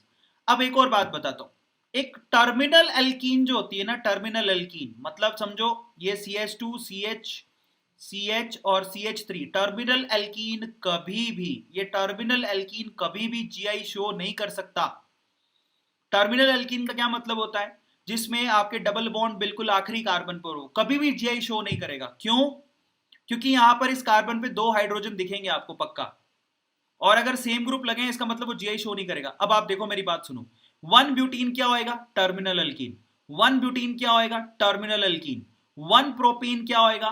1 प्रोपेन लिखा हुआ है, वो प्रोपीन होना चाहिए, वो भी टर्मिनल एल्कीन है। ना ये दिखाएगा, ना ये दिखाएगा, ना ये। आंसर होगा इसका A, 2 ब्यूटीन। क्यों? क्योंकि वो टर्मिनल एल्कीन नहीं है। अगर आप यहां पर बनाना चाहो 1 फिनाइल 2 ब्यूटीन, तो that's very easy. 1 phenyl 2 butene, ये आपके पास 2 नंबर पर ब्यूटीन बना दिया आपने, बना दिया। उसके बाद आपको ये आपके पास 1 2, तो ये जो आपके पास कार्बन है ना, उसके साथ आपको फिनाइल ग्रुप लगाना है, ठीक है, C6H5। ये बेसिकली आपको क्या करता है, ये जो कार्बन है ना, ये आपके पास 1 फिनाइल 2 ब्यूटीन है, और ये आपका क्या दिखा सकता है? ज्योमेट्रिकल आइसोमर दिखा सकता है। That's very easy question. सबको समझ में आया? क्योंकि इसमें ये कार्बन पर एक ग्रुप तो ये जुड़ा हुआ है, और एक ग्रुप यहां पर क्या होगा? हाइड्रोजन। समझ में आता है? इसमें एक ग्रुप मिथाइल है और एक क्या होगा? हाइड्रोजन। समझ में आया कि नहीं आया? ये इंपॉर्टेंट है। 1 फिनाइल 2 ब्यूटीन दिखा सकता है। प्रॉब्लम होती है किसी को 1 फिनाइल 2 ब्यूटीन पता नहीं तो वो अलग बात है। 11वें सवाल पर चलते हैं। 12वां सवाल देखो, 12th question front of you मेरे प्यारे बच्चों। 12वां सवाल लोड हो रहा है, ध्यान से आप देखिएगा। 12वां सवाल ये रहा आपकी स्क्रीन पे। ये भगवान, तो मैं आपको दिखा रहा हूं अभी फिर से सवाल, ट्राई करते हैं खुल जाए तो, प्रभु की माया है।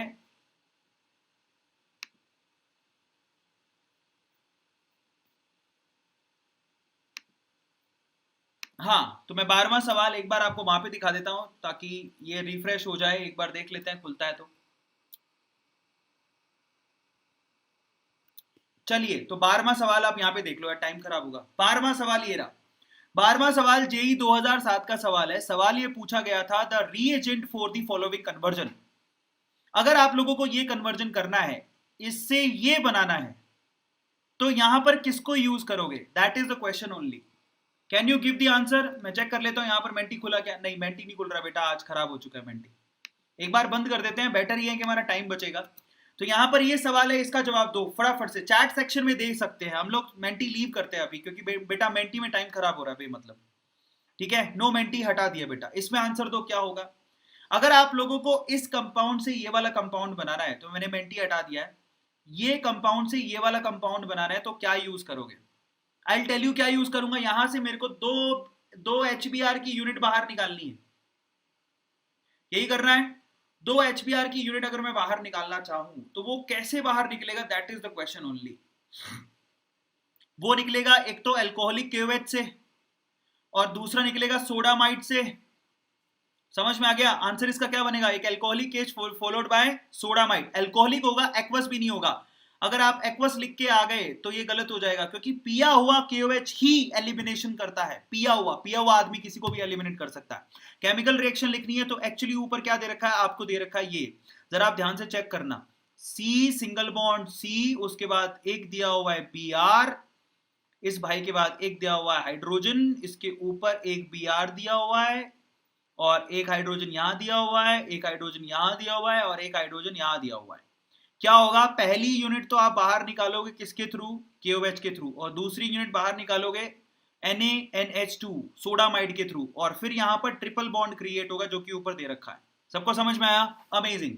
चलिए अब 12 के बाद चलते हैं 13वें सवाल की तरफ। तो यहां पर एल्कोहलिक यानी कि पिया हुआ KOH, याद रखना, पिया हुआ KOH, पिया हुआ KOH ही दुनिया से एलिमिनेशन कर सकता है, एलिमिनेशन कर सकता है। ये आप लोग याद रखना, पिया हुआ KOH। समझ में आ गया? Alcoholic KOH। अगले सवाल पर चलते हैं, 13वां सवाल पढ़ो। नीट 2018 का सवाल है। क्या पूछा गया है? Hydrocarbon A react with bromine by substitution to form an alkyl bromide. ठीक है, एक हाइड्रोकार्बन A है, हमें नहीं पता वो क्या है, उसका आप जब ब्रोमीन से रिएक्शन कराते हो तो एल्काइल ब्रोमाइड बना रहा है, विच by Wood's reaction is converted to a gaseous hydrocarbon containing less, look at it, less than 4 carbon. 4 carbon से कम का कंपाउंड आपको बनाना है। वुड्स रिएक्शन से कैसे बनेगा? सबसे पहले तो मेरे प्यारे बच्चों, ठीक है, सबसे पहले आप मेरी बात ध्यान से सुनना। इसका आंसर क्या बनेगा, कोई बता सकता है? That's very easy question. Answer of this particular question is methane. ऐसा क्यों हुआ? पहले तो आपने मीथेन लिया, उसका रिएक्शन ब्रोमीन के साथ करवाया, यहां से आपको मिथाइल ब्रोमाइड मिल गया। फिर आपने इसकी वुड्स रिएक्शन करवाई, इसकी 2 यूनिट को सोडियम और ड्राई ईथर से रिएक्शन करवाया, तो आपके पास क्या बन गया? CH3 सिंगल बॉन्ड CH3 बन गया। ये जो है 4 कार्बन से कम वाले हैं। समझ में आया? बाकी में क्या है? ऑलरेडी 2-2 कार्बन है, इनमें भी 2 कार्बन है, वैसे दिखाएगा भी नहीं, इसमें 2 कार्बन है, ये दिखाता, बट ये क्या बनाएगा? ब्यूटेन बनाएगा। ये जो इथेन है वो ब्यूटेन बनाता, इस वजह से ये आंसर कतई नहीं होगा। ट्रिपल और डबल बॉन्ड में वुड्स रिएक्शन वैसी नहीं होती। तो यहां पर आंसर क्या बनेगा? मीथेन। बहुत बढ़िया, नीट 2018 का सवाल है, तुम लोग छा गए हो। अगले सवाल की तरफ चलते हैं। फाइनली यहां पर क्या बनेगा? मीथेन, जो कि मिथाइल ब्रोमाइड बनाएगा, जो कि आगे जाके इथेन बनाएगा, जो कि 4 कार्बन से कम का हाइड्रोकार्बन है। अगले सवाल पर चलते हैं, जो कि नीट फर्स्ट फेज 2016 का सवाल है। Can you do this? क्या आप कर सकते हो इस सवाल को? सवाल पूछा गया है, the pair of electrons in the given carbon anion, carb anion, ठीक है, is present in which of the following orbitals. बहुत ही बढ़िया सवाल है। ये जो कार्ब एनायन आपको दिया हुआ है, कौन सा? CH3, उसके बाद यहां पर C, triple bond C and then negative. पूछा गया है कि यहां पर ये जो कार्ब एनायन है, उसमें आपको ये जो दिख रहा है कार्ब एनायन वाला कार्बन, वो कौन से ऑर्बिटल यूज कर रहा है? बहुत सिंपल है, मतलब वो हाइब्रिडाइजेशन पूछ रहा है। समझ में आ गया? कौन सा ऑर्बिटल यूज कर रहा है, मतलब वो हाइब्रिडाइजेशन पूछ रहा है। और ट्रिपल बॉन्ड के केस में जो हाइब्रिडाइजेशन होती है वो कौन सी होती है? sp। बहुत बढ़िया, आंसर क्या बनेगा इसका? Answer is sp। तो जब वो कहता है फॉलोइंग ऑर्बिटल, तो इसका मतलब वो he is asking about the hybridization. समझ में आ गया? और ट्रिपल बॉन्ड के केस में कार्बन आयन की हाइब्रिडाइजेशन क्या होती है? sp। 14 क्वेश्चन, बहुत बढ़िया। पूछता है भारत 10,000 लाइक होगा कि नहीं होगा? मेंटी बंद हो गया, नहीं तो हो जाता। नहीं, 15वें सवाल की तरफ चलते हैं। अब ये वाला सवाल करके दिखाओ। बहुत बढ़िया, 4800 बच्चों ने लाइक कर दिया है, 4800। अब अगले सवाल की तरफ चलते हैं। द कंपाउंड C7H8, ये देखो C7H8 undergoes the following reaction. C7H8 है, उसका पहले आपने क्लोरीनेशन करवाया, फिर आप ब्रोमीन और Fe से रिएक्शन करवाए, फिर वापस से जिंक और HCl से रिएक्शन करवाए। तो अब आपसे पूछता है भारत, तो यहां पर एक्चुअली क्या कंपाउंड बनेगा? That is the question only. बहुत बढ़िया सवाल है, जो कि नीट 2018 का सवाल है, नीट 2018 का क्वेश्चन है। आप सीरियसली लेना और आंसर देते रहना। अब मैं आप लोगों को इसका जवाब दे रहा हूं, तैयार हो? बहुत बढ़िया मालविंद्र, मालविंद्र ताली बजाता हूं यार। आस्था बहुत बढ़िया, अमेजिंग। विशाल बहुत बढ़िया। सर एक बार और ट्राई करो बेटा। करते हैं बेटा, पर वो ना मेंटी पे मोहताज मत रहो। आपके नीट के एग्जाम में आपको पेपर और पेन से आंसर देने हैं, ऐसे ही आपको सवाल आएंगे। वो नहीं चल रहा आज, मैंने जानबूझ के तो नहीं बंद किया है ना। सो डोंट वरी, जैसा चल रहा है उस पर ध्यान दो। तो चलो अब, तो मैं आप लोगों को इसका आंसर बताता हूं। इसका आंसर बनेगा मेटाब्रोमोटोल्यूइन। अब ये कैसे बन गया, आई विल टेल यू। तो आप लोग ध्यान से देखो। सबसे पहले तो 7 कार्बन और 8 हाइड्रोजन से मुझे समझ में आता है, 7 कार्बन और 8 हाइड्रोजन से मैं क्या बनाऊंगा, ये मुझे समझ में आता है कि मैं यहां से 7 कार्बन और 8 हाइड्रोजन से टोल्यूइन बना सकता हूं।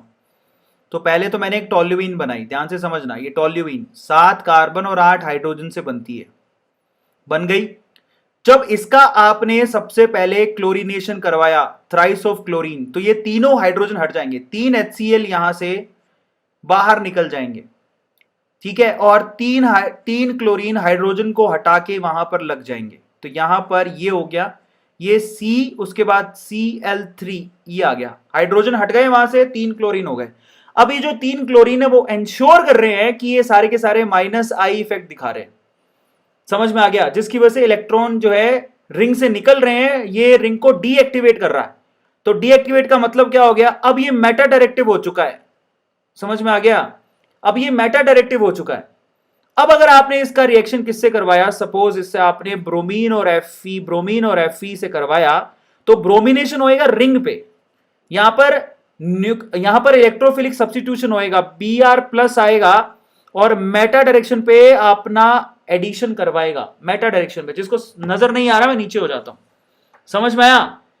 ब्रोमीन और Fe का जो कॉम्बो है, बेसिकली ब्रोमीन और Fe का जो कॉम्बो है वो क्या करता है, Br+ देता है, क्योंकि Fe यहां पर कैसे काम करेगा, लुईस एसिड के जैसा काम करेगा। अब ब्रोमीन जुड़ेगा वहां पे। तो फाइनली आपके पास क्या है, जरा आप चेक करो। ये CCl3 है और मेटा डायरेक्शन में ब्रोमीन जुड़ चुका है।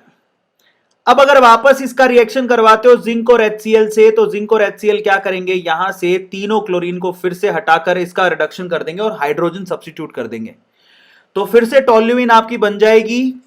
जिंक का तो काम ही है रिडक्शन करना, तो CH3 वापस आ जाएगा और मेटा पोजीशन पे आपकी Br है। ये सवाल का जवाब है और बहुत बेहतरीन सवाल था। मेटा डायरेक्टिव कंपाउंड बनेगा। 15 के बाद अब हम चलते हैं 16वें सवाल पर। ये देख लो, सबसे पहले टोल्यूइन, उसने 3 क्लोरीन से रिएक्शन कराया, तो CCl3 जो कि इंश्योर कर रहा है -I इफेक्ट, रिंग से इलेक्ट्रॉन खींचेगा, मेटा डायरेक्टिव कंपाउंड बनेगा। ब्रोमीन मेटा पर चला गया और वापस से आपने हाइड्रोजन इसको दिलवा दिए। अब हम चल रहे हैं मेरे प्यारे बच्चों अगले सवाल पर, जो कि जेई 2017 का सवाल है। अगेन ये अमेजिंग क्वेश्चन है। सवाल क्या पूछा गया है, the increasing order of reactivity of the halides. आपको पूछा गया कि यहां पर जितने भी आपको हैलाइड्स दे रखे हैं, देखो हैलाइड्स का मतलब ये देखो, ये क्लोरीन है, दिखाई दे रहा है, ये क्लोरीन है, दिख रहा है, ये क्लोरीन है, दिख रहा है। सवाल पूछा गया है कि इनमें से रिएक्टिविटी का ऑर्डर क्या होएगा। ये जो आपको दिखाई दे रहे हैं उनमें रिएक्टिविटी का ऑर्डर क्या होएगा, क्योंकि यहां पर हेलो एल्केन है तो क्लोरीन हमेशा एसेंड रिएक्शन दिखाएगा। तो आप एसेंड रिएक्शन के हिसाब से सीधे सीधे बताओ कि यहां पर एसेंड रिएक्शन के हिसाब से रिएक्टिविटी का ऑर्डर क्या होएगा। That is the question only. और ये बहुत ही बेहतरीन सवाल, अगर आपने जवाब दे दिया तो बताओ, शाबाश शाबाश, बताओ मुझे। तो मैं आपको इसका आंसर बताता हूं। इसका जवाब क्या होगा, 1 2 3। Answer of this particular question is, are you guys ready? तो देखो मैं आपको सिंपल सा तरीका बताता हूं। यहां से जब क्लोरीन बाहर निकलेगा, सपोज किसी से भी अगर क्लोरीन बाहर निकालोगे, जैसे कि मान लो आपने इससे निकाला CH3 CH2, सेकेंड वाला यूनिट ले रहा हूं, CH2 एंड देन Cl, यहां से क्लोरीन बाहर निकला तो कार्बोकेटाइन बनेगा। तो सब जगह से कार्बोकेटाइन बन रहा है, यहां से क्लोरीन बाहर निकला तो कार्बोकेटाइन बनेगा। समझ में आ गया? मान लो इससे अटैच है तो यहां पर बना दो कार्बोकेटाइन, यहां पर कहां बनेगा, यहां पर कार्बोकेटाइन, यहां पर कहां बनेगा, यहां पर कार्बोकेटाइन। और आपको कार्बोकेटाइन की स्टेबिलिटी चेक करनी है। इस केस में जरा पीछे देखो, इसके जस्ट पीछे, पीछे देखो, पीछे इसके जस्ट पीछे बेंजीन रिंग है, तो इसका मतलब क्या हो गया, ये थर्ड वाला सबसे ज्यादा स्टेबल है। समझ में आया? फिर ये 2 डिग्री कार्बोकेटाइन है फर्स्ट वाला, तो सबसे पहले थर्ड आना चाहिए, फिर फर्स्ट, और सबसे लास्ट में सेकंड आना चाहिए। आंसर क्या बनेगा इसका? बी। दोबारा सुन लो, ये जो लास्ट वाला कंपाउंड है, अगर मान लो किसी को समझ में नहीं आ रहा हो तो वो कुछ ऐसा है बेटा, ये देखो बेंजीन रिंग है C6H4, उसके ऊपर लगा हुआ है CH2 एंड देन Cl, और उसके नीचे क्या लगा हुआ है, ये लगा हुआ है OCH3। समझ में आया? ये ऐसा है, और ये OCH3 बेसिकली यहां पर जरा चेक करना, इलेक्ट्रॉन को रिंग की तरफ फेंकता है, और अगर यहां से क्लोरीन बाहर निकल गया और बेसिकली यहां पर प्लस का साइन आया तो इसको रेजोनेंस का सपोर्ट मिलेगा और OCH3 का भी सपोर्ट मिलेगा। तो ओवरऑल थर्ड वाला सबसे ज्यादा स्टेबल है, फिर फर्स्ट वाला है, और फिर सेकंड वाला आएगा।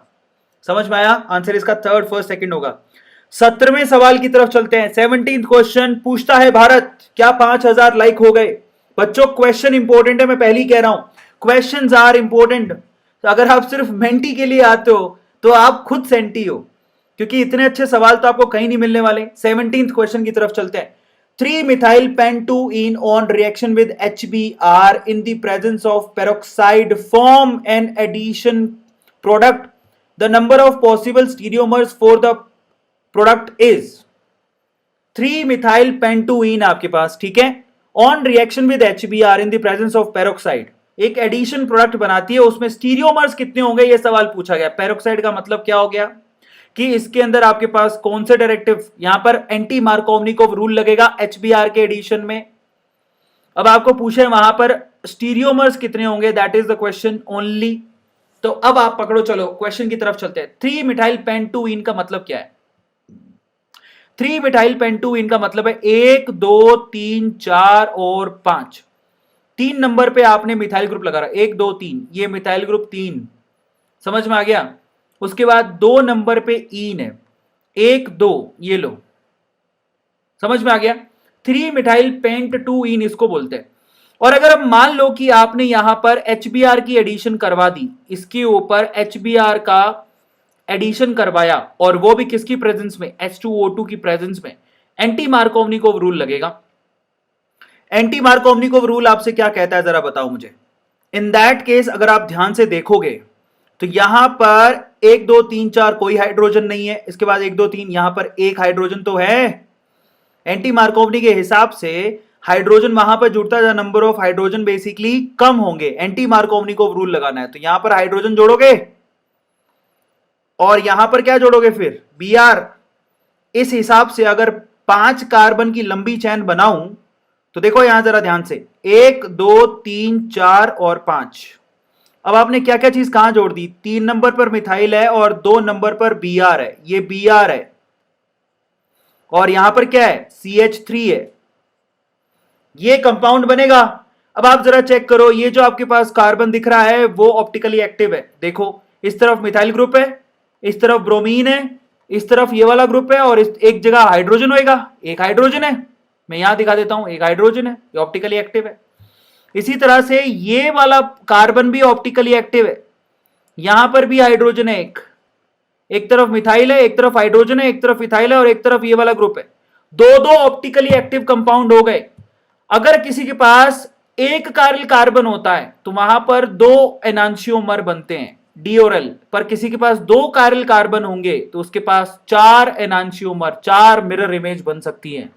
तो आंसर क्या हो गया यहां पर, ओवरऑल आंसर बनेगा 4। अब मैं आपको दिखा देता हूं, जरा आप चेक करो, ये सेम कंपाउंड था, उसमें एंटी मार्कोवनिकोव रूल लगाना था, HBr का एडिशन करना था। अब आप देखो यहां पर ये स्टार है और यहां पर भी एक स्टार है, दिखाई दे रहा है। अब आपके पास जिसके पास एक ही कायरल कार्बन होता है वो दो एनांशियोमर बनाता है, डी और एल, याद है। पर जिसके पास दो दो कायरल कार्बन होते हैं वो 4 डीएल फॉर्म बना सकता है। तो यहां पर चार, दो स्टीरियो सेंटर होंगे मतलब 4 आइसोमर बन सकते हैं। समझ में आ गया? ये मतलब होता है उसका।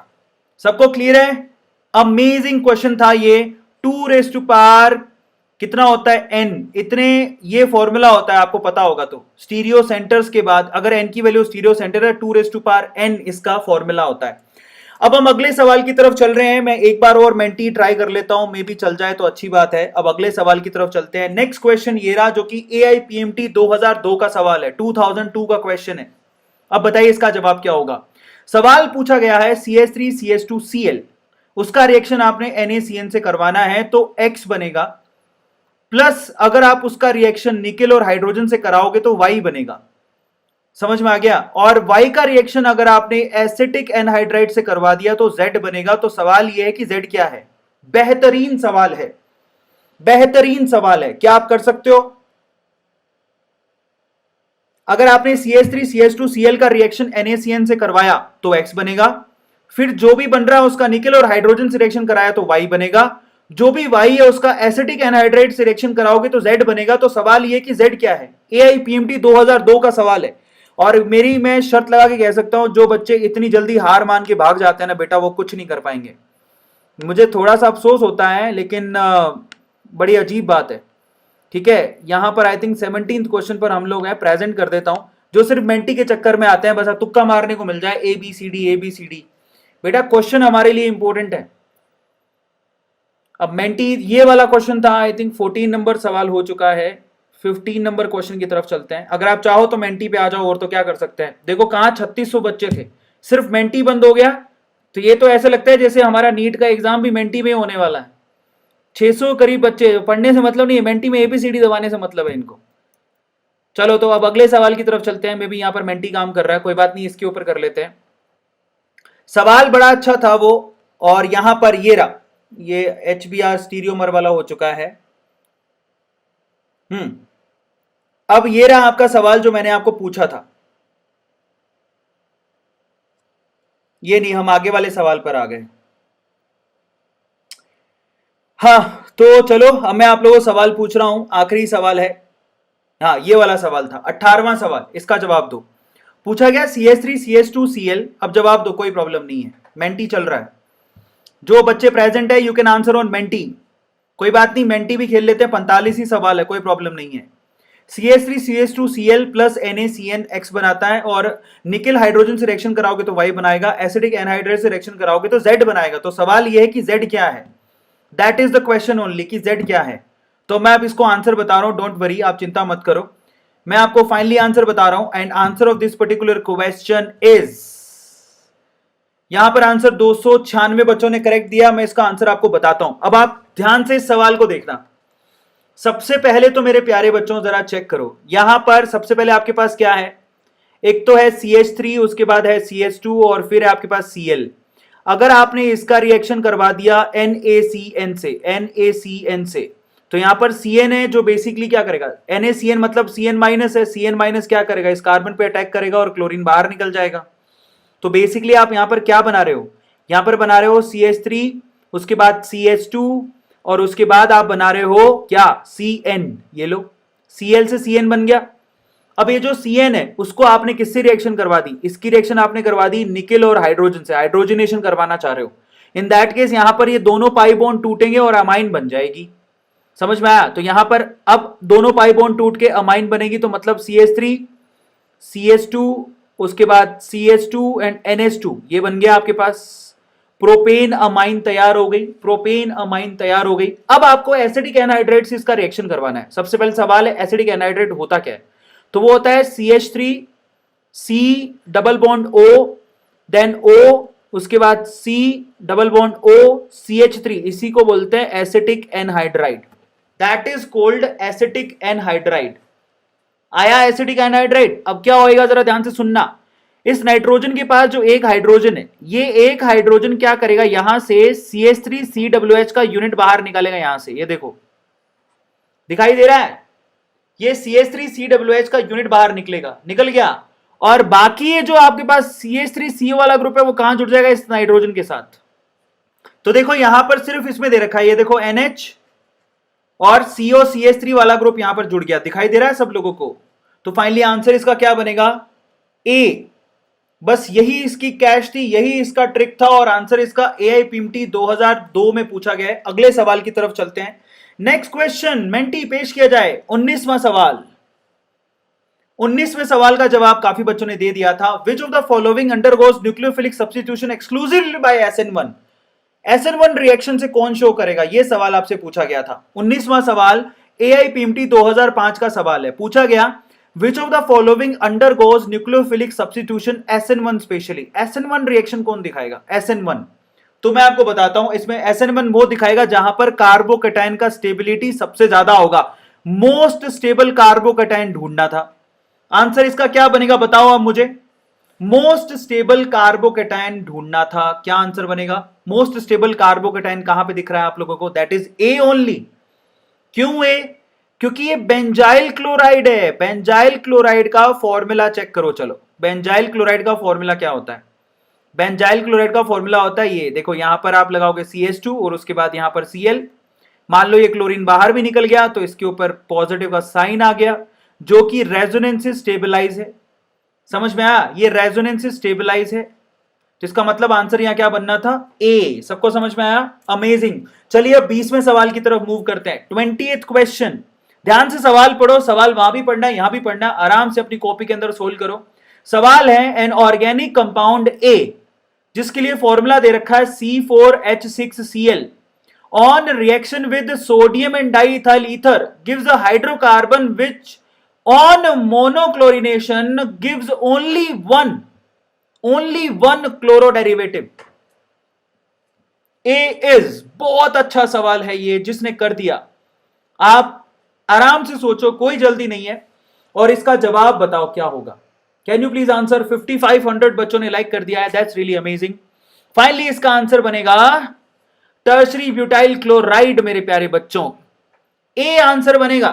अब मैं आपको बताता हूं इसका आंसर ए क्यों हुआ। ठीक है, यह सवाल है जो कि AIPMT 2005 में पूछा गया है। अब आप मेरी बात ध्यान रखना, सबसे पहले तो टर्शरी ब्यूटाइल क्लोराइड होता क्या है। टर्शरी ब्यूटाइल का मतलब क्या होता है, ये एक कार्बन है, इसके पीछे आप लोगों को टोटल 3 मिथाइल ग्रुप, इसी को बोलता है टर्शरी ब्यूटाइल। ध्यान से देखो, इसी को कहते हैं टर्शरी ब्यूटाइल। और क्लोराइड का मतलब यहां पर क्लोरीन लगा हुआ है, समझ में आ गया। अब मान लो इसका आप क्या करा देते हो, इसका करवा देते हो आप वुड्स रिएक्शन। इसका मतलब क्या हो गया, 2 यूनिट इसकी इस्तेमाल करनी पड़ेगी और आपको 2 सोडियम लेने पड़ेंगे, समझ में आ गया, और ड्राई ईथर लेना पड़ेगा। तो क्लोरीन को हटके ये 2 यूनिट जुड़ जाएंगी। तो 2 यूनिट को जोड़ो, कैसे जोड़ोगे, ये देखो, ये 2 यूनिट आपस में जुड़ेंगी इस तरह से, और पीछे पीछे मिथाइल ग्रुप होंगे ऐसा। ये 2 यूनिट जोड़नी है, जोड़ दो, बहुत सिंपल है। यहां पर मिथाइल ग्रुप है, मतलब CH3 ग्रुप हो गया। यहां पर क्या है, CH3 ग्रुप, यहां पर CH3 ग्रुप, यहां पर CH3 ग्रुप, यहां पर CH3 ग्रुप, और यहां पर CH3 ग्रुप। वुड्स रिएक्शन करवानी है। अब आप चेक करो, अगर आप इसका क्लोरीनेशन करवाओगे, मान लो इसका क्लोरीनेशन करवाना है, आप किसी भी हाइड्रोजन को हटा के क्लोरीनेशन करवा लो, सेम ही कंपाउंड बनेगा। एक ही यहां पर मोनोक्लोरिनेशन से एक ही तरह का डेरिवेटिव बनेगा। That is the classy thing in this. Tertiary butyl chloride would be the answer. समझो, इसका ये पूरे के पूरे 2 यूनिट आपस में अगर आप जोड़ दोगे तो आपके पास ये कंपाउंड बनेगा। दोनों यूनिट को जोड़ना ही तो है, एक यूं और एक यूं जोड़ दिया। हायर एल्केन में जब आप इसका क्लोरीनेशन करवाओगे, क्लोरीनेशन, तो आप किसी भी हाइड्रोजन को हटा लो, एक हाइड्रोजन को हटा के जब भी आप क्लोरीन लगाओगे, सेम ही आयुपैक नेम बनेगा। ट्राई कर लेना, सेम ही आयुपैक नेम बनेगा। समझ में आ गया, ट्राई कर लेना। This is really wonderful question. चलिए अब हम चल रहे हैं अगले सवाल की तरफ। नेक्स्ट क्वेश्चन को ध्यान से देखो, आराम से जवाब तो कोई प्रॉब्लम नहीं है। टोटल 45 क्वेश्चन है। अगला सवाल, द रिएक्शन इज कोल्ड। ये जो रिएक्शन है बेसिकली इसको क्या बोलते हैं, that is the question only. तो मैं आपको रिएक्शन यहां पे दिखा देता हूं, वहां नहीं दिख रही होगी। इस रिएक्शन को क्या बोलते हैं, very simple question, what is this reaction. क्या बन रहा है यहां पे एट द एंड देखो, और सबको आंसर आना चाहिए। तो बहुत आसान सवाल है, दैट्स वेरी इजी क्वेश्चन। बेहतरीन और बच्चों के जैसा सवाल है। क्या आंसर बनेगा जल्दी से बताओ। 21वां सवाल है, हमें 45 क्वेश्चन करने हैं आज। क्या बनेगा? एआईपीएमटी 2015 का सवाल है। टोटल अभी आंसर आ चुका होगा। Time is up and finally answer is Williamson synthesis. 440 बच्चों ने करेक्ट आंसर दिया है, बहुत बढ़िया। यहां पर आंसर इसका क्या आएगा जरा आप देखो, यहां पर ईथर बन रहा है और ईथर की फॉर्मेशन जो है बेसिकली विलियमसन सिंथेसिस में होती है। तो यहां पर आंसर क्या बनेगा? Yes, answer is Williamson synthesis. बहुत बढ़िया, इसमें तो कोई इफ बट था ही नहीं। यहां पर आप लोगों को सोडियम का क्या लेना है, बेसिकली एल्कोक्साइड लेना है और उसको एल्काइल हैलाइड से रिएक्शन करवानी है। विलियमसन सिंथेसिस से ईथर बन जाएगा। बहुत सिंपल क्वेश्चन था। अगले क्वेश्चन की तरफ चलते हैं। 22वां सवाल देखो, 22nd क्वेश्चन। दिखाओ मेरे प्यारे बच्चे, 22वां सवाल दिखाओ। कहता है among the following sets of reactants which one produces anisole. यहां से पूछा है कि इनमें से कौन है जो कि एनीसोल प्रोड्यूस करके दे सकता है। Unimaginable question. सबसे पहले तो ये नहीं पता होता लोगों को कि एनीसोल क्या है, फिर उसके बाद एनीसोल कैसे प्रोड्यूस होगा वो आपको सोचना है। बहुत बढ़िया सवाल है। That is really a good question. Anisole कौन बना के देगा बताओ? शाबाश। आंसर होगा इसका बी मने बॉय। मैं आपको इसका आंसर बता देता हूं। आंसर इसका 228 बच्चों ने दिया है सही, बाकी बच्चों ने दिया है गलत। अब मेरी बात सुनना, यहां पर एनीसोल बनाना था। पहले तो एनीसोल का फॉर्मूला क्या होता है? एनीसोल का फॉर्मूला पहले तो पता होना चाहिए। बेंजीन रिंग उसके लिए रिक्वायर्ड होती है और यहां पर होता है OCH3। एक तरह का ईथर ही है जिसमें ऑक्सीजन के एक तरफ तो क्या जुड़ा होता है, मिथाइल ग्रुप, और एक तरफ जुड़ा होता है C6H5। ये एम्स 2014 का सवाल है। इसका मतलब आपको कहीं ना कहीं बेंजीन वाला कंपाउंड तो चाहिए। तो पहला आंसर तो कभी नहीं हो सकता जिसने ए दिया। अगर जिसने ए दिया उसको एनीसोल का फॉर्मूला नहीं आता। अब आप चेक करो, अब आपको अगर ये कंपाउंड बनाना है तो उसके लिए आपको सबसे पहले तो मान लो फिनोल लिया, ठीक है, फिनोल लिया। अभी फिनोल का रिएक्शन सबसे पहले आपने किससे करवाया? NaOH से। इस NaOH में OH माइनस से इसने हाइड्रोजन को खींच लिया। हाइड्रोजन को खींचने के बाद आपके पास क्या बन गया? सोडियम फिनॉक्साइड बन गया, ONA बन गया, ONA बन गया। अब आप इस ONA का रिएक्शन किससे करवाओगे? CH3I से करवा दो। किससे करवाओगे? CH3I से करवा दो। मैंने क्यों करवाई CH3I से रिएक्शन? क्योंकि ये जो आयोडीन है वो सोडियम को ले जाएगा, तो क्या बाहर हो जाएगा? NaI। और ये जो CH3 ग्रुप है वो किसके साथ जुड़ जाएगा? ऑक्सीजन के साथ। बन गया अपना एनीसोल, बन गया अपना एनीसोल। सबको समझ में आया? ये तरीका होता है इसका बनाने का। तो आंसर इसका क्या बनेगा? बी मने बॉय, बॉय मने लड़का। 22 सवाल हो चुके हैं। 23वें सवाल की तरफ चलते हैं। 23rd क्वेश्चन, 45 क्वेश्चन है। पूछता है भारत, कितने बच्चे हैं जो यहां पर चैंपियन की तरह लगे रहेंगे, डटे रहेंगे, पूरे सवाल करके जाएंगे? 23वां सवाल, among the following 4 compounds the acidity order of phenol, methyl phenol, metanitrophenol and paranitrophenol. इनमें से एसिडिटी का ऑर्डर क्या है? That is the question. पूछता है भारत। 10,000 लाइक होंगे क्या? 5600 लाइक हुए अभी तक, 5600 लाइक।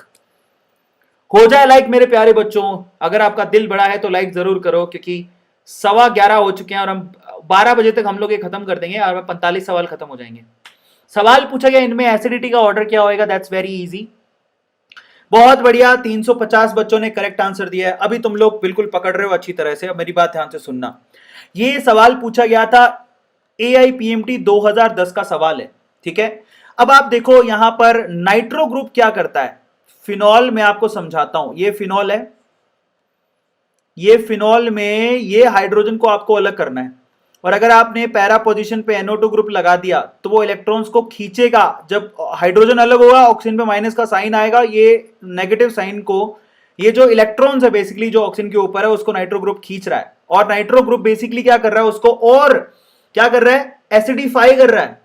एसिडिक नेचर अच्छी उसी की होगी जो बेसिकली इस ये जो ऑक्सीजन पे नेगेटिव साइन है उसको मैनेज कर लेगा। तो पैरा पोजीशन पे नाइट्रो ग्रुप बेसिकली एसिडिटी को बढ़ाता है। समझ में आ गया? पैरा पर सबसे ज्यादा बढ़ती है, फिर बढ़ती है ये मेटा पर, फिर उसके बाद आता है फिनोल का नंबर और फिर आएगा मिथाइल का। क्यों? मिथाइल इसलिए क्योंकि ये तो प्लस आई इफेक्ट दिखाता है, ये बेसिकली इलेक्ट्रॉन को खींचता नहीं है, उल्टा की ज्यादा पुश करेगा। तो basically D C A B answer आना चाहिए, डी सी ए बी। तो आप जरा चेक करो, डी का मतलब ये रहा डी, ये रहा सी, ये ए और ये बी। अब ऐसा क्यों हुआ नॉर्मली बता देता हूं, ये पैरा वाला जो नाइट्रो ग्रुप है बेसिकली इलेक्ट्रॉन को खींच के इसको ज्यादा एक्टिवेट करता है, मतलब एसिडिट बनाता है, हाइड्रोजन आसानी से अलग हो जाएगा क्योंकि ये इलेक्ट्रॉन को नाइट्रो ग्रुप खींच रहा है। यहां पर भी इलेक्ट्रॉन्स को नाइट्रो ग्रुप खींच रहा है but as compare to para कम। फिनॉल के अंदर तो प्रॉब्लम नहीं है क्योंकि ग्रुप ही नहीं है यहां पर कोई, तो इसकी एसिडिटी कम होती है, बट इससे तो ज्यादा होती है क्योंकि यहां पर CH3 ग्रुप क्या कर रहा है, इलेक्ट्रॉन को फेंक रहा है, जिससे यहां पर इलेक्ट्रॉन की डेंसिटी बढ़ रही है, जिससे हाइड्रोजन अलग नहीं हो पाएगा। समझ में आया, ये मतलब है। 23वें के बाद 24वां सवाल देखें। पूछता है भारत 6000 लाइक करना किसके बस की बात है, 6000 लाइक्स मेरे प्यारे बच्चों। पूछता है the most stable reagent for the conversion of, अगर आप ROH को RCHO में बदलना चाहते हो तो सबसे सुटेबल कन्वर्जन के लिए कौन सा वाला कंपाउंड होगा। 5700 बच्चों ने लाइक कर दिया है। कम ऑन डूड, दिल बड़ा रख के लाइक जरूर करो। We are working hard. 12 बजे तक हम आपको पढ़ाते हैं। कल तो मैं 1 बजे तक बैठा था आपके साथ। तो फटाफट से इसका आंसर बताओ, the most suitable reagent for the conversion of, अगर आप एल्कोहल को सिर्फ और सिर्फ एल्डिहाइड तक रोकना चाहते हो तो क्या आंसर बनेगा, सिर्फ एल्डिहाइड तक। बहुत सिंपल क्वेश्चन है ये, बहुत बढ़िया। 402 बच्चों ने करेक्ट आंसर दिया है, दैट्स रियली ऑसम, बहुत मजेदार। ये जेई 2014 का सवाल है। अगर आप लोग एल्कोहल को सिर्फ एल्डिहाइड तक रोकना चाहते हो तो केमनोफोर नहीं रोक सकता। केमनोफोर एल्डिहाइड को आगे RCOH में कन्वर्ट कर देता है। इसके साथ भी वही प्रॉब्लम है, ये भी नहीं कर सकता, ये RCOH तक लेके जाता है। ये क्रोमियम ट्राइऑक्साइड के साथ भी वही प्रॉब्लम है, ये भी RCOH तक लेके जाता है। PCC क्या करता है, पार्शियल ऑक्सीडेशन के काम आता है। It is use for the partial oxidation, और ये बहुत फेमस है। एक तो PCC फेमस है और दूसरा PDC फेमस है। समझ में आया। चलिए तो फाइनली अब 25वें सवाल पर चलते हैं। पूछता है भारत किस किस का दिल बड़ा है, पूछता है भारत किस किस ने लाइक कर दिया है। 25वां सवाल, the compound that does not liberate CO2 on treatment with aqueous sodium bicarbonate solution, इनमें से ऐसा कौन है जो कि CO2 नहीं निकालेगा, लिबरेट नहीं करेगा। सवाल पूछा गया है, बहुत बढ़िया सवाल है, शाबाश।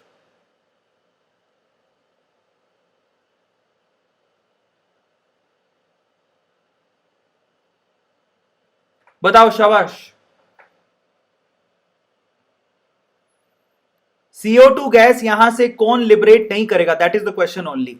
सबने सल्फोनिक दिया बट आंसर इसका सल्फोनिक नहीं होगा, कार्बोलिक एसिड होगा। अब मैं आपको समझाता हूं, ध्यान से समझना। यह भी बहुत ही बढ़िया सवाल था जो कि मेंस 2013 का सवाल था, मेंस 2013 का क्वेश्चन था।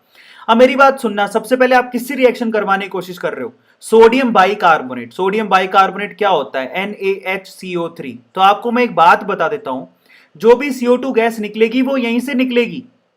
समझ में आ गया। और इसका नेचर कैसा होता है, ये बेसिक नेचर का होता है।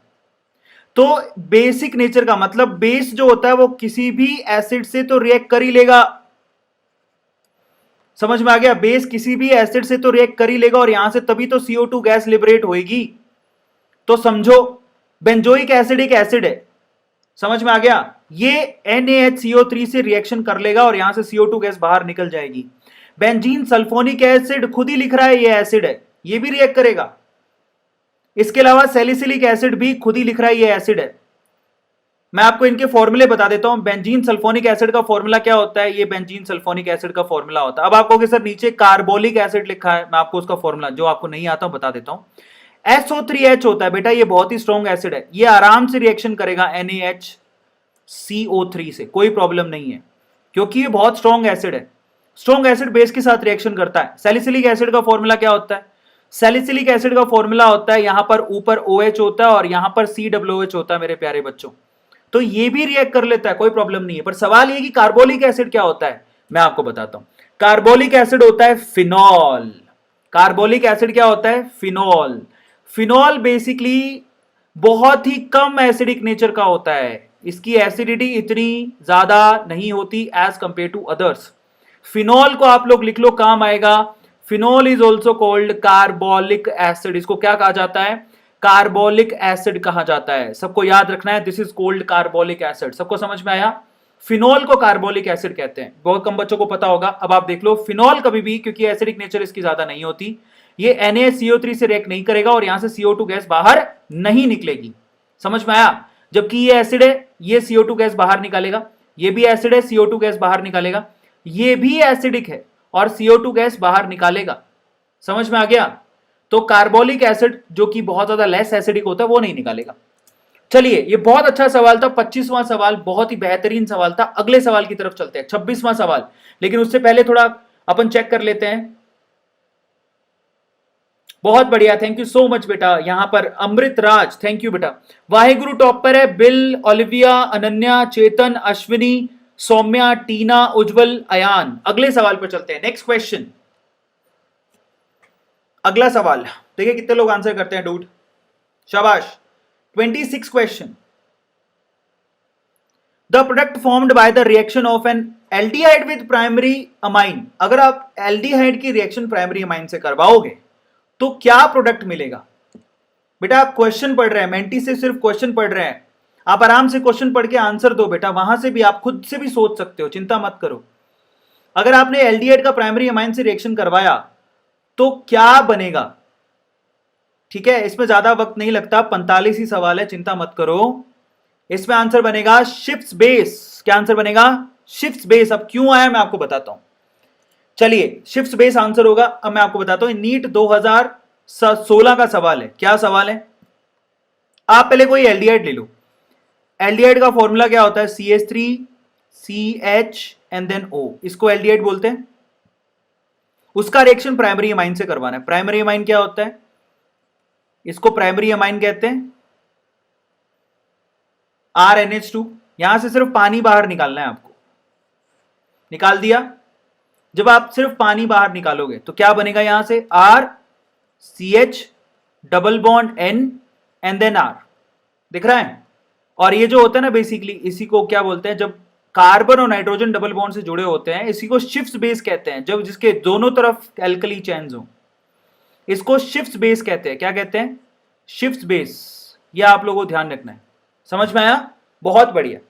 चलिए, अब हम अगले सवाल की तरफ चलते हैं। नेक्स्ट क्वेश्चन, कुछ नहीं करना था, पानी बाहर निकालना था। नेक्स्ट क्वेश्चन को ध्यान से देखो। अगला सवाल बच्चों, पूरे 45 सवाल हमें करके जाने हैं, चाहे वक्त कितना भी लगे। 6000 लाइक हो चुके हैं, अनबिलीवेबल। 27वां सवाल है, the correct order of decreasing acidic strength of trichloro acidic acid, trifluoro acidic acid and formic acid. बहुत बढ़िया सवाल है, देखिए कितने लोग आंसर करते हैं इसका। टेक्निकल टीम, पानी मिलेगा प्लीज। बताओ, शाबाश। गले की बैंड बज चुकी है बेटा, फास्ट कर रहे हैं। 45 सवाल हैं, 27 पर पहुंच चुके हैं, जल्दी से हम लोग कर रहे हैं। डोंट वरी, जवाब दो, शाबाश। क्या आंसर बनेगा इसका? Finally answer of this particular question is 315 बच्चों ने करेक्ट दिया है। मैं आपको बताता हूं, फाइनली इसका आंसर बहुत सिंपल था। इसका आंसर क्या होना था, जरा चेक करो। ये है आपके पास ट्राइक्लोरो, ये आपके पास ट्राइफ्लोरो। अगर कोई ऐसा कंपाउंड लगा होता है एसिडिक एसिड के पीछे, COOH है ना, उसके पीछे आपने क्या लगा रखा है? कार्बन के साथ 3 फ्लोरीन लगा रखे हैं, जो कि इलेक्ट्रॉन को अपनी तरफ खींचेंगे। तो ये एसिडिक नेचर को इंक्रीज कर रहे होते हैं। समझ में आ गया क्यों? क्योंकि जब ये मानो देखो, ये COO and then O and then H, ये हाइड्रोजन को बाहर फेंक के जब इसके इलेक्ट्रॉन अपनी तरफ लेगा, अब इन इलेक्ट्रॉन्स को आपको बिजी करना है, इन्हीं को पीछे की तरफ फेंकना है ताकि ये हाइड्रोजन को जाने दें। इन दैट केस आपने फ्लोरीन लगा रखा है, तो फ्लोरीन सबसे टॉप पे आएगा। समझ में आया? क्योंकि फ्लोरीन की इलेक्ट्रोनेगेटिविटी बहुत ज्यादा होती है, तो इसका मतलब B सबसे टॉप पे आना चाहिए। तो A वाले तो आंसर नहीं होंगे। B के बाद किसका नंबर आना चाहिए? फ्लोरो के बाद क्लोरो का नंबर आएगा, सिंपल सी बात है। तो फिर A आंसर आना चाहिए, तो आंसर इसका क्या बनेगा? B। समझ में आया? क्यों? क्योंकि फ्लोरीन सबसे ज्यादा इलेक्ट्रोनेगेटिव है। फिर किसका नंबर आएगा? क्लोरीन। फिर आएगा नंबर फॉर्मिक एसिड का। फॉर्मिक एसिड का फॉर्मूला होता है COOH, क्योंकि ये हाइड्रोजन है, जबकि यहां पर एसिडिक एसिड में तो पीछे क्या लगा होता है? CH3 लगा होता है, CH3COOH। ये CH3 क्या करता है? बेसिकली प्लस आई इफेक्ट दिखाता है, ये एसिडिटी को घटा रहा होता है, एसिडिटी को। समझ में आया? चलिए, 27 सवाल हो गए, अब 28वें सवाल की तरफ चलते हैं। 28th question.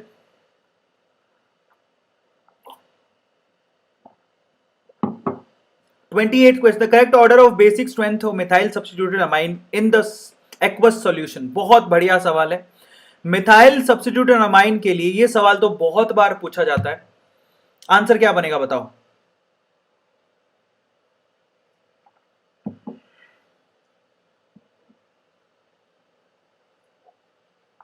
इसके लिए मैं आपको ट्रिक बताऊंगा एक।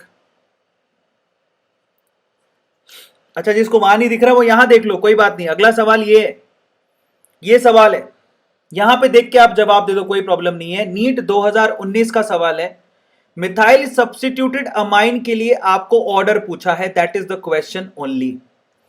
पहले अपन सॉल्यूशन चेक कर लेते हैं, यहां चेक कर लो कि क्या आंसर आपका बन रहा है। मैं आपको आंसर बता देता हूं, यहां पर आंसर क्या दिया। इसमें 355 बच्चों ने करेक्ट आंसर दिया है, पर सवाल है कि आंसर क्या होगा।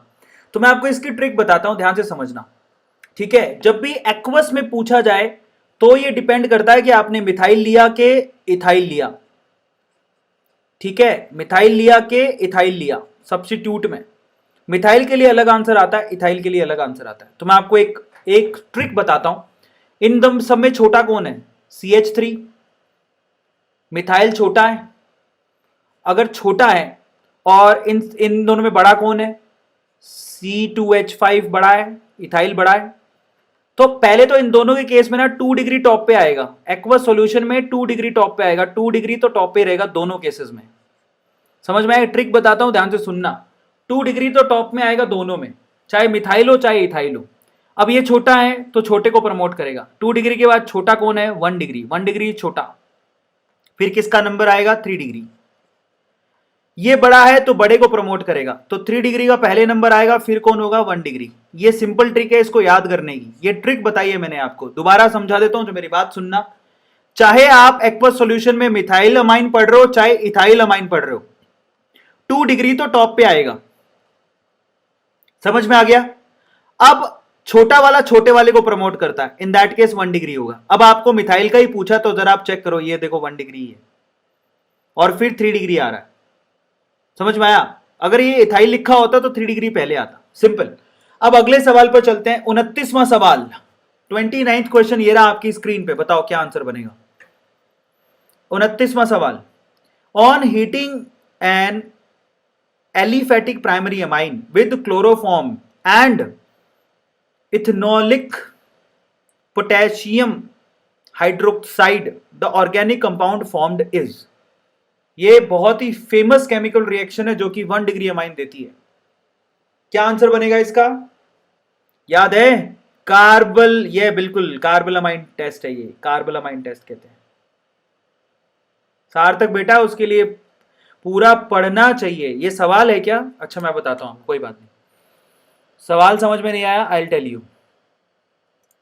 ये जो सवाल था, अच्छा पहले तो मैं इसका जवाब देता हूं। मान लो इसको किसी को याद नहीं हुआ तो मैं सिर्फ इतना कह रहा हूं, जब आपके पास मिथाइल अमाइन होंगे, मिथाइल अमाइन, तो उस केस में ऑर्डर होगा 2 डिग्री, 1 डिग्री और 3 डिग्री।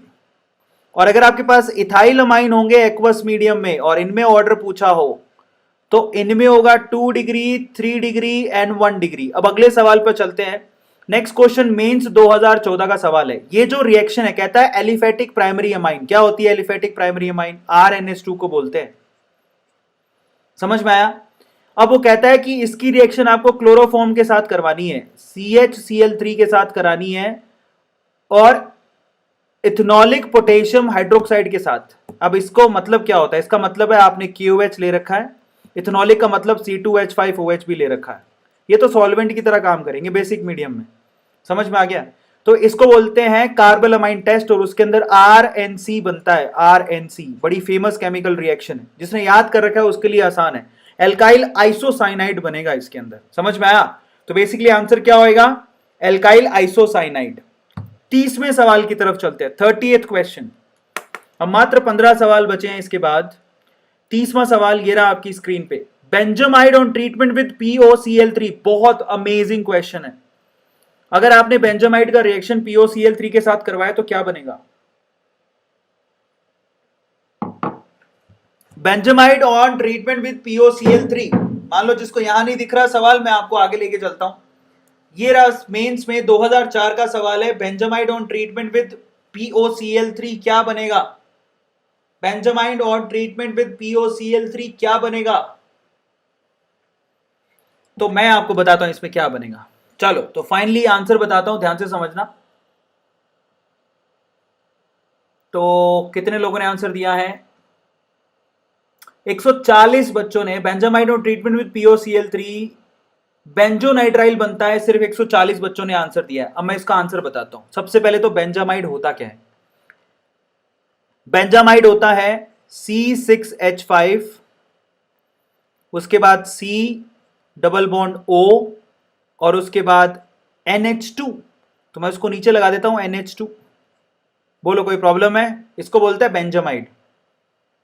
अब इसका रिएक्शन आपने किसके साथ करवा दिया? POCl3। आपको बताता हूं POCl3 बेसिकली ये क्या करता है? वाटर के मॉलिक्यूल को बाहर निकालने का काम करता है। एनहाइड्रस वाटर के मॉलिक्यूल को बाहर निकालने का काम करता है। सबको समझ में आ गया? Removal of water. तो यहां से आप सिर्फ आपको पानी बाहर निकालना है। अगर आपने यहां से पानी बाहर निकाल दिया तो इसके दो बॉन्ड फ्री होंगे, इसके भी, तो इन दोनों आपस में ट्रिपल बॉन्ड बन जाएगा। C6H5, उसके बाद यहां पर C, फिर ट्रिपल बॉन्ड N। क्या है ये? बेंजोनाइट्राइल है बेटा ये। सबको समझ में आ गया? इस तरह से इसका आंसर देना था। This is benzonitrile. अगले सवाल पर चलते हैं। चलिए इसके बाद थोड़ा रिजल्ट चेक कर लेते हैं। 31वें सवाल की तरफ मूव कर रहे हैं हम लोग। वाहेगुरु क्या अभी भी टॉप पर है? मुझे लग रहा है वाहेगुरु शायद, यस। ओलिविया ऊपर चली गई है, नहीं बराबर आ गए हैं। ओलिविया ऊपर है, वाहेगुरु सेकंड नंबर पर, चेतन, सौम्या, टीना, उज्जवल, आर्यन, खुशबू, इंडियन, निकिता। अगले सवाल पर चलते हैं। नेक्स्ट क्वेश्चन को देखो। अगला सवाल है which of the following will most stable for, इनमें से पूछा है डायजोनियम सोल्ट में सबसे ज्यादा स्टेबल सोल्ट कौन सा है? अगला सवाल ये रहा। AIPMT 2014 का सवाल है, 2014 का सवाल है। इनमें से सबसे ज्यादा स्टेबल डायजोनियम सोल्ट पूछा है, कौन सा है? That is the question only. 6200 बच्चों ने लाइक कर दिया है। ठुको लाइक। 10,000 लाइक का टारगेट है अपना बच्चों, मचा दो। 31 सवाल हो चुके हैं। क्या हम लोग 7000 लाइक तक पहुंच जाएंगे? दिल खोल के लाइक करो मेरे प्यारे बच्चों। Come on dude. क्या आंसर बनेगा इसका? फाइनली 387 बच्चों ने करेक्ट आंसर दिया है। इसमें तो कोई प्रॉब्लम ही नहीं थी। यहां पर आंसर ए ही बनना था और आप लोगों ने सिर्फ बेंजीन डायजोनियम क्लोराइड देखा होगा, सबने पढ़ा होगा। Benzene diazonium C6H5N2 plus and X minus, ये सबने पढ़ा है। और ये स्टेबल है क्योंकि नीचे से रेजोनेंस की वजह से इसको सपोर्ट मिलेगा। सबसे ज्यादा स्टेबल बेंजीन डायजोनियम सोल्ट ही होते हैं। सबको समझ में आ गया? इतना आसान सवाल था जो कि काफी बच्चों ने सही दिया है। 31वें सवाल में 384 बच्चों ने सही दिया है। अगला सवाल 32वां सवाल, 45 सवाल है total. Which one of the following on reduction with lithium aluminium hydride yield secondary amine? इनमें से कौन है जो कि लिथियम एल्यूमिनियम हाइड्राइड से रिएक्शन के बाद सेकेंडरी अमाइन प्रोड्यूस करके देगा? सेकेंडरी अमाइन बहुत सिंपल है बेटा, दैट्स वेरी इजी।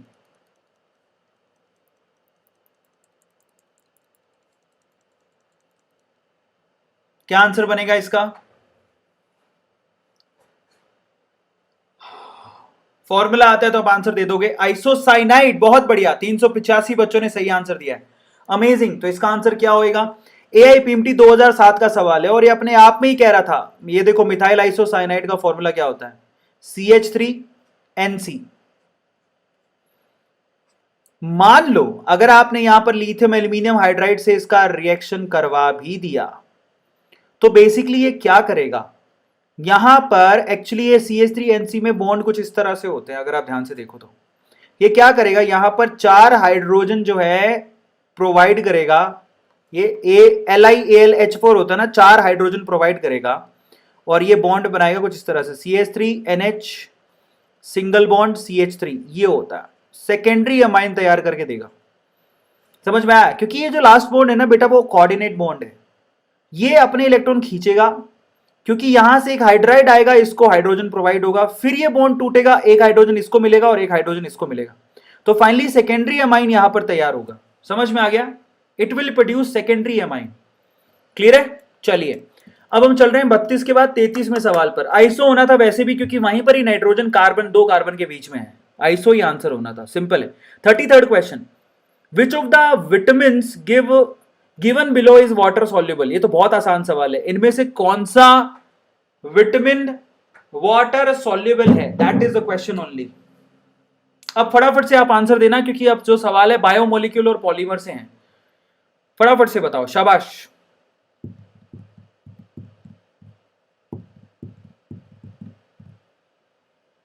सब बच्चों को पता है ये तो। आंसर क्या बनेगा इसका? Vitamin C. Vitamin C is water soluble. सारे बायो के बच्चों को आता है ये तो, और फिर भी लोगों ने विटामिन के पे भी तुक्का मारा है। Vitamin C is water soluble मेरे प्यारे बच्चों। Vitamin C would be the answer, याद रखिएगा। विटामिन सी आंसर बनेगा, जो कि जेई 2015 में पूछा गया है। अगले सवाल पर चलते हैं। 34th क्वेश्चन, अब फटाफट से खत्म हो जाएगा, ज्यादा नहीं बचे हैं। 45 सवाल में 34th क्वेश्चन की तरफ मूव कर रहे हैं। अगला सवाल है, which one of the following basis is not present in DNA. इनमें से कौन सा डीएनए में बेस प्रेजेंट नहीं होता? डीएनए में इनमें से कौन सा बेस प्रेजेंट नहीं होता?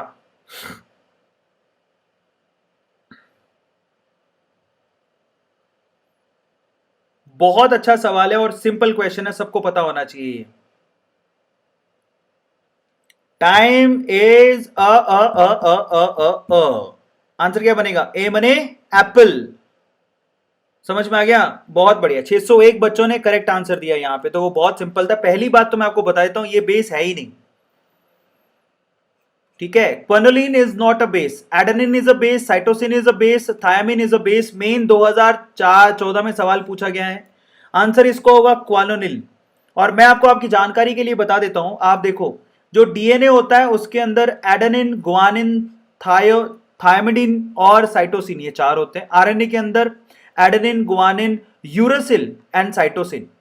तो यहां पर किस में फर्क आ रहा है? यहां पर टी और यू में फर्क आता है। समझ में आ गया? थायामिन एंड यूरासिल में फर्क आएगा। ये क्विनोलिन तो ये होता है और ये कोई बेस नहीं है। समझ में आ गया? जो यूज होता है डीएनए और आरएनए में। बहुत बढ़िया, अगले सवाल पर चलते हैं। 35th क्वेश्चन, मचा तो अब तो बहुत आसान सवाल है, सारे बच्चों को आते होंगे। 35th क्वेश्चन की तरफ चलते हैं। Which of the following pairs give positive tolerance test. बहुत बढ़िया सवाल है। ऐसे कौन से पेयर्स हैं यहाँ पे जो कि पॉजिटिव टॉलरेंस टेस्ट देते हैं? आपके सामने मैंने सवाल रख दिया है। सवाल यह है कि मेंस 2004 में पूछा गया सवाल है ये क्वेश्चन। इनमें से कौन से दो पेयर कंपाउंड्स हैं जो कि पॉजिटिव टॉलरेंस टेस्ट देते हैं? Which will give positive tolerance test? अम्बा मियां छड्डो यारी। चलो बताते हैं। फाइनली आंसर कितने बच्चों ने दिया, जरा देखें। 416 बच्चों ने। अमेजिंग मेरे प्यारे बच्चों, मैं आपको समझाता हूं। आंसर इसका बनेगा ग्लूकोज एंड फ्रक्टोज। ग्लूकोज तो देगा ही, क्योंकि उसके पास CHO ग्रुप होता है, तो ग्लूकोज में तो कोई प्रॉब्लम नहीं है। जहां पर फ्री एल्डिहाइड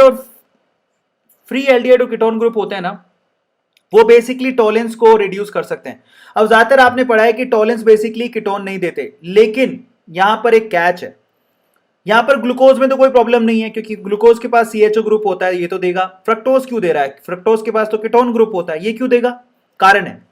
एक्चुअली फ्रक्टोज क्या होता है, क्योंकि जब आप ये रिएक्शन करवाते हो, ये जो आपने रिएक्शन पीछे पढ़ी, कौन से वाली? ये टॉलरेंस रिएजेंट वाली, ये रिएक्शन बेस में होती है, बेसिक मीडियम में होती है।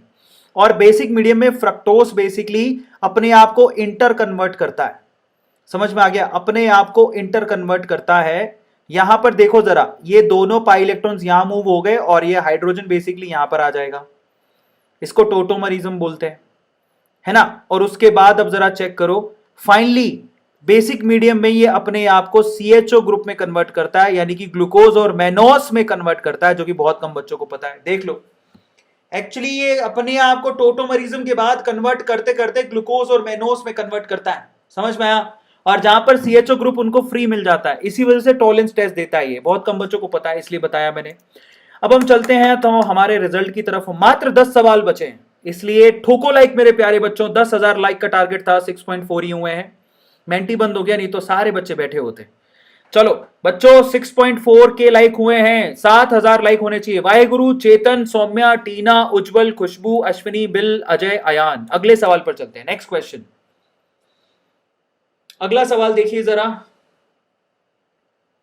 Glucose on prolonged heating with HI, अगर आप ग्लूकोज को HI के साथ हीट करोगे तो वो क्या बना के देगा? HI कंप्लीटली रिड्यूस कर देगा और एल्केन में कन्वर्ट कर देगा। तो अब आपको सोचना है कि यहां पर प्रोडक्ट क्या बनेगा। मात्र 10 सवाल और है मेरे प्यारे बच्चों, मचा देना है हमें। क्या आंसर बनेगा? शाबाश।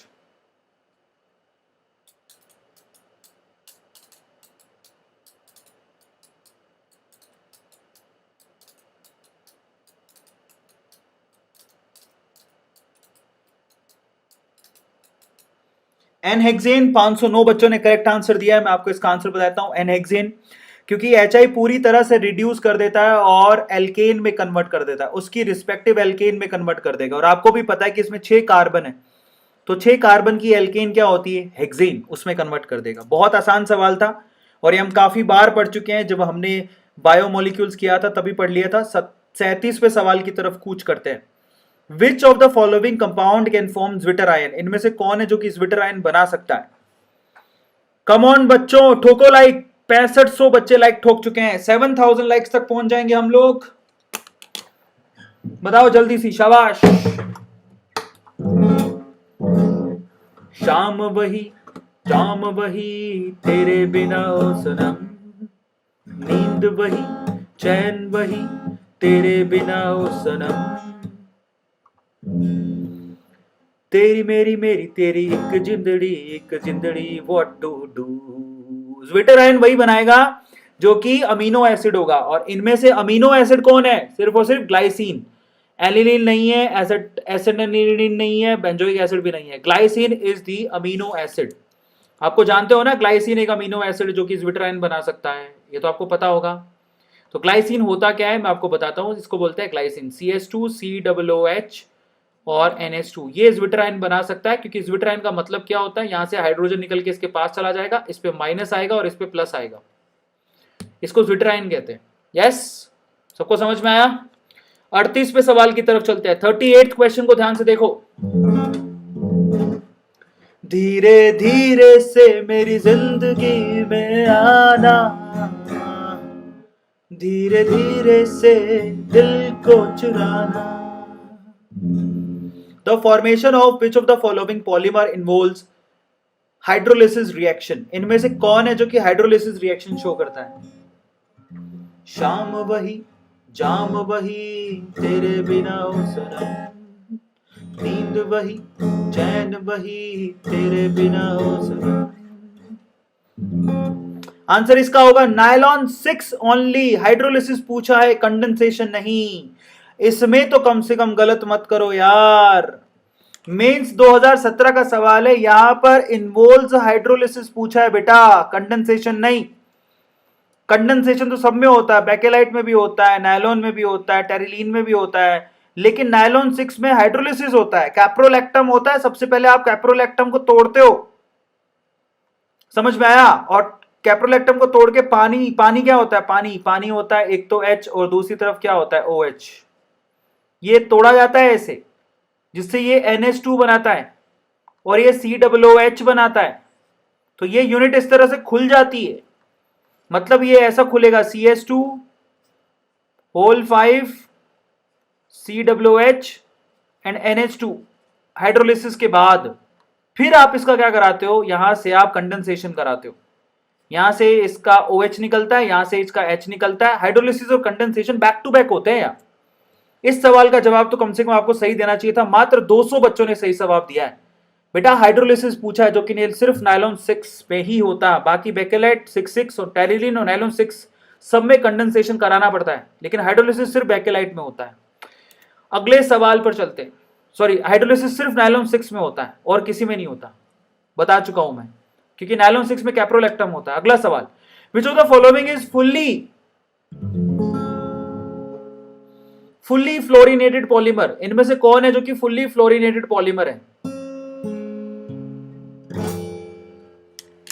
इनमें से कौन है जो कि फुल्ली फ्लोरिनेटेड? रसोड़े में कौन था? रसोड़े में कौन था? सवाल पसंद आ रहे हो तो बच्चों लाइक ठोको। आज का हमारा लाइक टारगेट 10,000 था, लेकिन 6.7 तक ही पहुंच पाए क्योंकि मेंटी बंद हो गया, बच्चे सेंटी हो गए। आंसर इसका क्या बनेगा? टेफ्लॉन।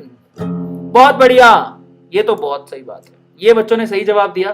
फुली फ्लोरिनेटेड का मतलब होता है बेसिकली जिसमें फ्लोरीन ही फ्लोरीन हो, और आपको पता है टेफ्लॉन में आप क्या यूज करते हो, CF2 double bond CF2 use करते हो, उसमें फ्लोरीन ही फ्लोरीन होते हैं, हाइड्रोजन है ही नहीं, फुल्ली फ्लोरिनेटेड होता है। तो इस तरह से फ्लोरीन ही फ्लोरीन आपको दिखाई देते हैं, और टेफ्लॉन एक ऐसा जो कि नॉन स्टिकी होता है। 40th क्वेश्चन की तरफ मूव करते हैं, 40वां सवाल।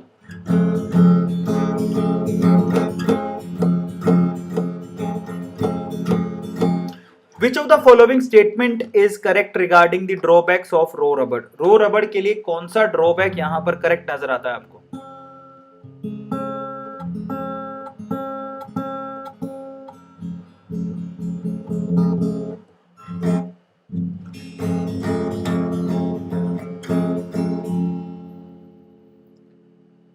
बताओ क्या आंसर बनेगा इसका मेरे प्यारे बच्चों?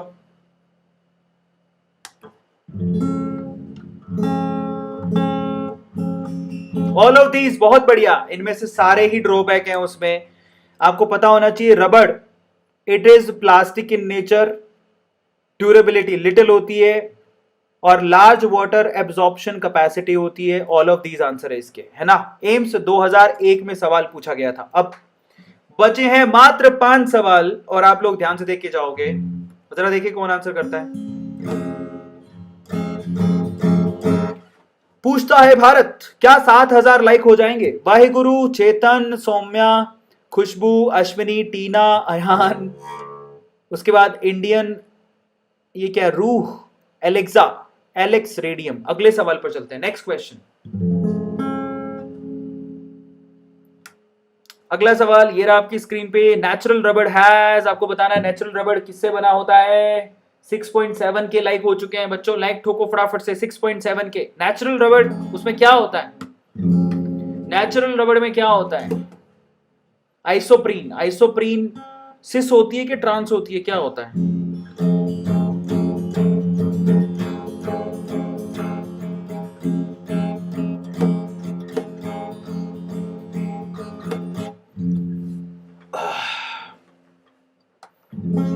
धीरे धीरे से मेरी जिंदगी में आना।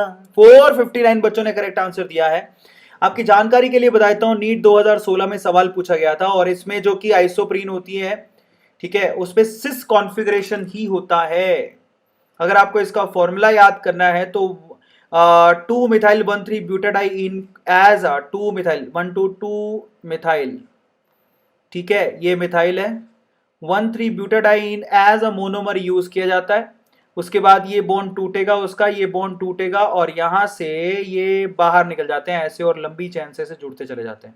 तो आप देखो ये ना नीचे नीचे ही है, CH2 सिंगल बॉन्ड CH2 नीचे ही है। बेसिकली ये इंडिकेशन है कि बेसिकली यहाँ पर क्या होता है, सिस फॉर्म होती है, ट्रांसफॉर्म नहीं होती। सबको समझ में आया? ऐसे नहीं होगा ये यूं चल रही है और यू बन रही है, ये यूं ऐसे नहीं होगा। समझ में आ गया? ये सारे के सारे सब बॉन्ड नीचे से ही होते हैं, ऐसे ऐसे ऐसे ऐसे ऐसे ऐसे ऐसे चला जाएगा। समझ में आ रहा है? इस तरह से सिस फॉर्म होती है। अब 42वें सवाल की तरफ चलते हैं। 42, अब तो ज्यादा सवाल भी नहीं बचे। 42nd क्वेश्चन की देखो।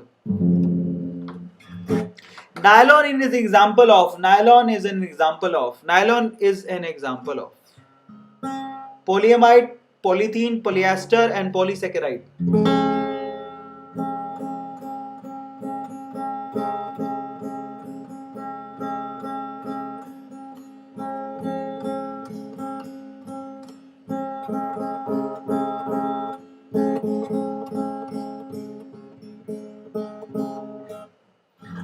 ਚੱਕ ਦੇ ਫੱਟੇ ਨੱਪ ਦੇ ਗਿੱਲੀ, सुबह जलंधर शाम ਨੂੰ दिल्ली।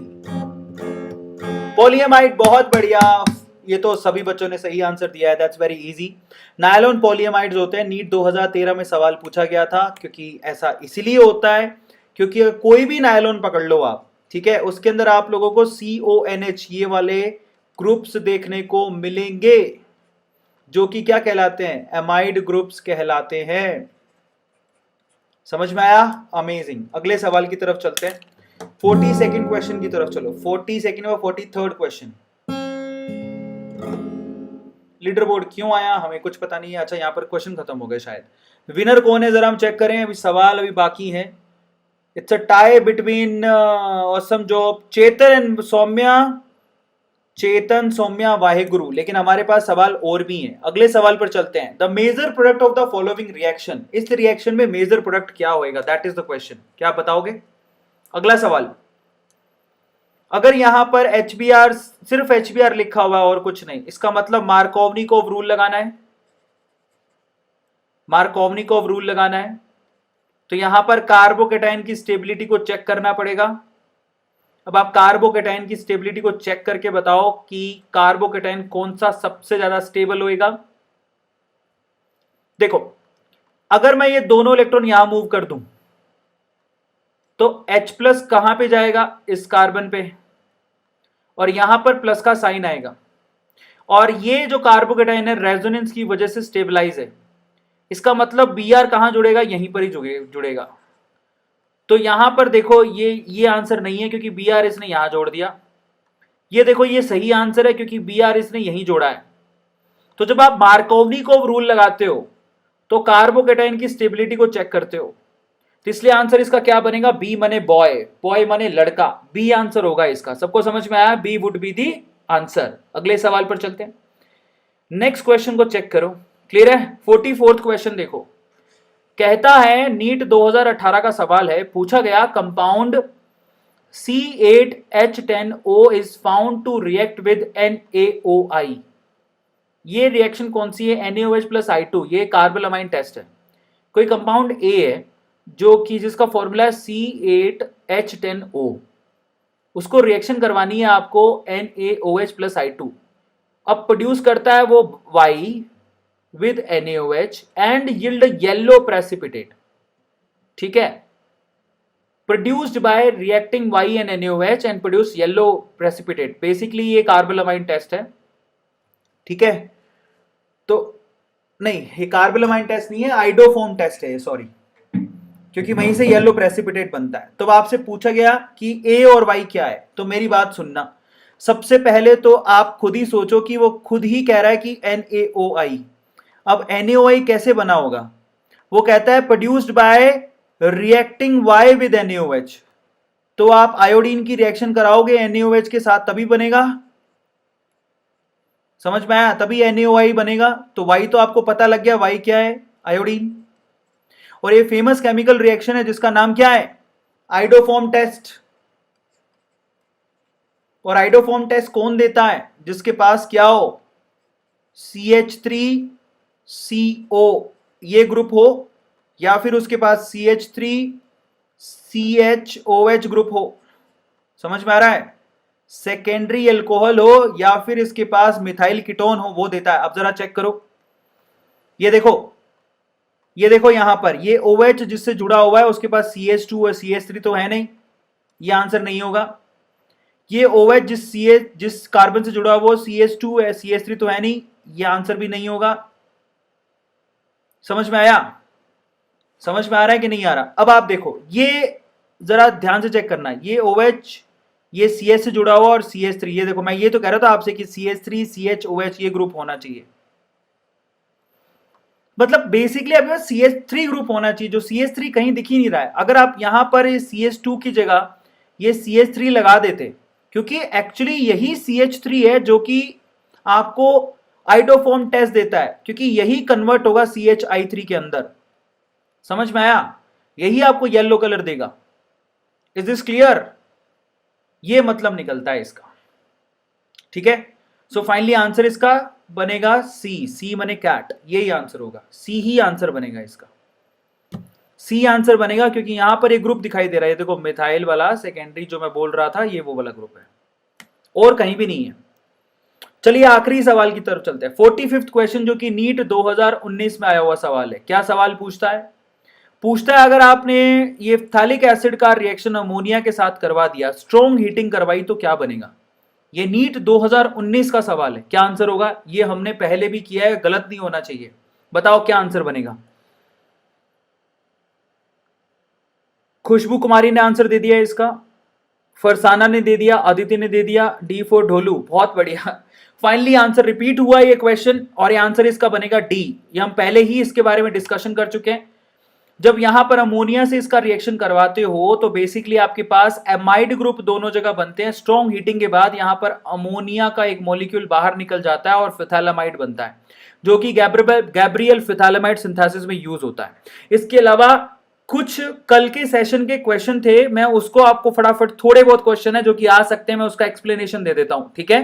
तो ध्यान से देखना, कुछ कल के सेशन के क्वेश्चन थे, उसको कवर अप कर लेते हैं। Let's check some questions from yesterday. पहला सवाल था ये, तो यहां पर पूछा गया था जनरल मेथड क्या होता है एक्सट्रैक्शन मेटल करने का ऑक्साइड ओर से। इन दैट केस ये CPMT और 1983 और MPPT 2002 का सवाल पूछा है। जनरल मेथड में आप कार्बन यूज करते हो, जनरली आप लोग कार्बन यूज करते हो, इज दिस क्लियर। तो यहां पर कार्बन जनरली यूज किया जाता है, लेकिन जैसे ही आप जाते हो किसके अंदर, ब्लास्ट फर्नेस में, तो ब्लास्ट फर्नेस में ना सारी चीजें पहले से ही डाल दी जाती है। इन दैट केस क्या होता है, कार्बन पहले ही ऑक्सीजन से रिएक्ट करके कार्बन मोनोऑक्साइड में कन्वर्ट हो जाता है। तो इन दैट केस अगर कोई पूछे कि अगर आप ब्लास्ट फर्नेस में आयरन ऑक्साइड रिड्यूस करवाना चाहते हो तो किसको यूज करोगे, तो आप कार्बन मोनोऑक्साइड को यूज करोगे, कार्बन को यूज नहीं करोगे, क्योंकि वहां पर ब्लास्ट फर्नेस में आप नीचे कार्बन डाल दोगे, लेकिन वो खुद ही अपने आप को ऑक्साइड करके CO में कन्वर्ट हो जाता है, और यही कार्बन मोनोऑक्साइड बेसिकली Fe2O3 को एक्चुअली रिड्यूस कर रहा होता है। तो ब्लास्ट फर्नेस में CO आएगा, कार्बन मोनोऑक्साइड आएगा, ध्यान रखना, इसका कल के लिए कुछ सवाल है। अच्छा, बेसिमर कन्वर्टर में आप किसको प्रिपेयर करते हो, स्टील को प्रिपेयर करते हो, याद रखना, ये मैंने आपको कल भी करवाया था। और आपको बता देता हूं, पिग आयरन में बहुत सारी इंप्योरिटी होती हैं, जिसको इंप्योरिटी को दूर करने पर व्रोथ आयरन बनाते हो, यही व्रोथ आयरन बेसिकली स्टील में कन्वर्ट होता है बेसिमर कन्वर्टर के अंदर। तो पिग आयरन में ये सारी इंप्योरिटी होती है, ये ऑक्साइड की फॉर्म में, स्लैग की फॉर्म में बाहर निकल जाती हैं। देखो समझ में आ गया। अगले सवाल पर चलते हैं। यहां पर ये सवाल बहुत ही अच्छा था और मैंने आपसे कहा था कि मुझे लगता है कि ये वाला आंसर होएगा, लेकिन ये आंसर नहीं है बेटा, इसका आंसर यही है। 3D 5 and 4s2 ही इसका आंसर बनेगा। 3D 5 and 4s2 ही इसका आंसर बनेगा, जो कि कल बाय मिस्टेक हम लोगों ने D आंसर कर लिया था। इसका आंसर C बनेगा, करेक्ट करा रहा हूं। ऐसा क्यों? क्योंकि आप कॉन्फ़िगरेशन में देखो, जो लास्ट वाला आपको कॉन्फ़िगरेशन दे रखा है 3D 6 and 4s2 वाला, बेटा ये ना आयरन का है, और आयरन के केस में +8 ऑक्सीडेशन स्टेट स्टेबल है ही नहीं दिखाता आयरन। समझ में आ गया? तो ये आयरन का है, ऑस्मियम का नहीं है। इन दैट केस यहां पर यही बनेगा, जो कि किसका है, मैंगनीज का है, और जो कि +7 ऑक्सीडेशन स्टेट दिखाता है। सबको समझ में आया? एक और सवाल कर लेते हैं। सवाल पूछा गया था यहां पर करेक्ट इंक्रीजिंग ऑर्डर क्या है ट्रांस इफेक्ट का। ट्रांस इफेक्ट का करेक्ट इंक्रीजिंग ऑर्डर बेसिकली होता है CN- टॉप पे आएगा, फिर C6H5-, फिर Br- और फिर अमोनिया। अब ट्रांस इफेक्ट क्या होता है, आपने ट्रांसप्लेटीन ये सुना होगा, ये सिसप्लेटीन सुना होगा। इस सिसप्लेटीन में आपको प्लेटिनम के साथ में 4 क्लोरीन दिखते हैं, और अगर मान लो कि यहां पर आप अमोनिया से बेसिकली सब्स्टिट्यूट करवाना चाहो, तो पहले अमोनिया में तो कोई प्रॉब्लम नहीं है, ये क्लोरीन बाहर निकल जाएगा और उसकी जगह अमोनिया सब्स्टिट्यूट हो जाएगा। अब ये देखो ट्रांसपोजिशन पे जुड़ा जाके, ये जो अमोनिया है वो क्लोरीन से ट्रांसपोजिशन पे जुड़ा है। सबको समझ में आ गया? तो यहां पर है ना, ट्रांसपोजिशन पे जुड़ने के लिए जो यहां पर सपोर्ट करता है, सबसे ज्यादा सपोर्ट करता है CN-, फिर CH3-, फिर PH-, और फिर Cl-। Cl- का भी नंबर आता है। ये उसके ऑर्डर हैं जो आपको ध्यान रखने हैं। कल के कुछ क्वेश्चंस करा रहा हूं जो कि डाउट रह गए थे। वो होता है ट्रांस इफेक्ट, ये ट्रांस डायरेक्टिव बनाते हैं उसको। अगर आप एक और अमोनिया यहां पर लगाना चाहते हो तो देखो, ये अमोनिया इस क्लोरीन से ट्रांसपोजिशन पे है और ये अमोनिया इस क्लोरीन से ट्रांसपोजिशन पे है, और इसको सपोर्ट करते हैं। लिगेंड का जो ऑर्डर है बेसिकली वो इस तरह से है।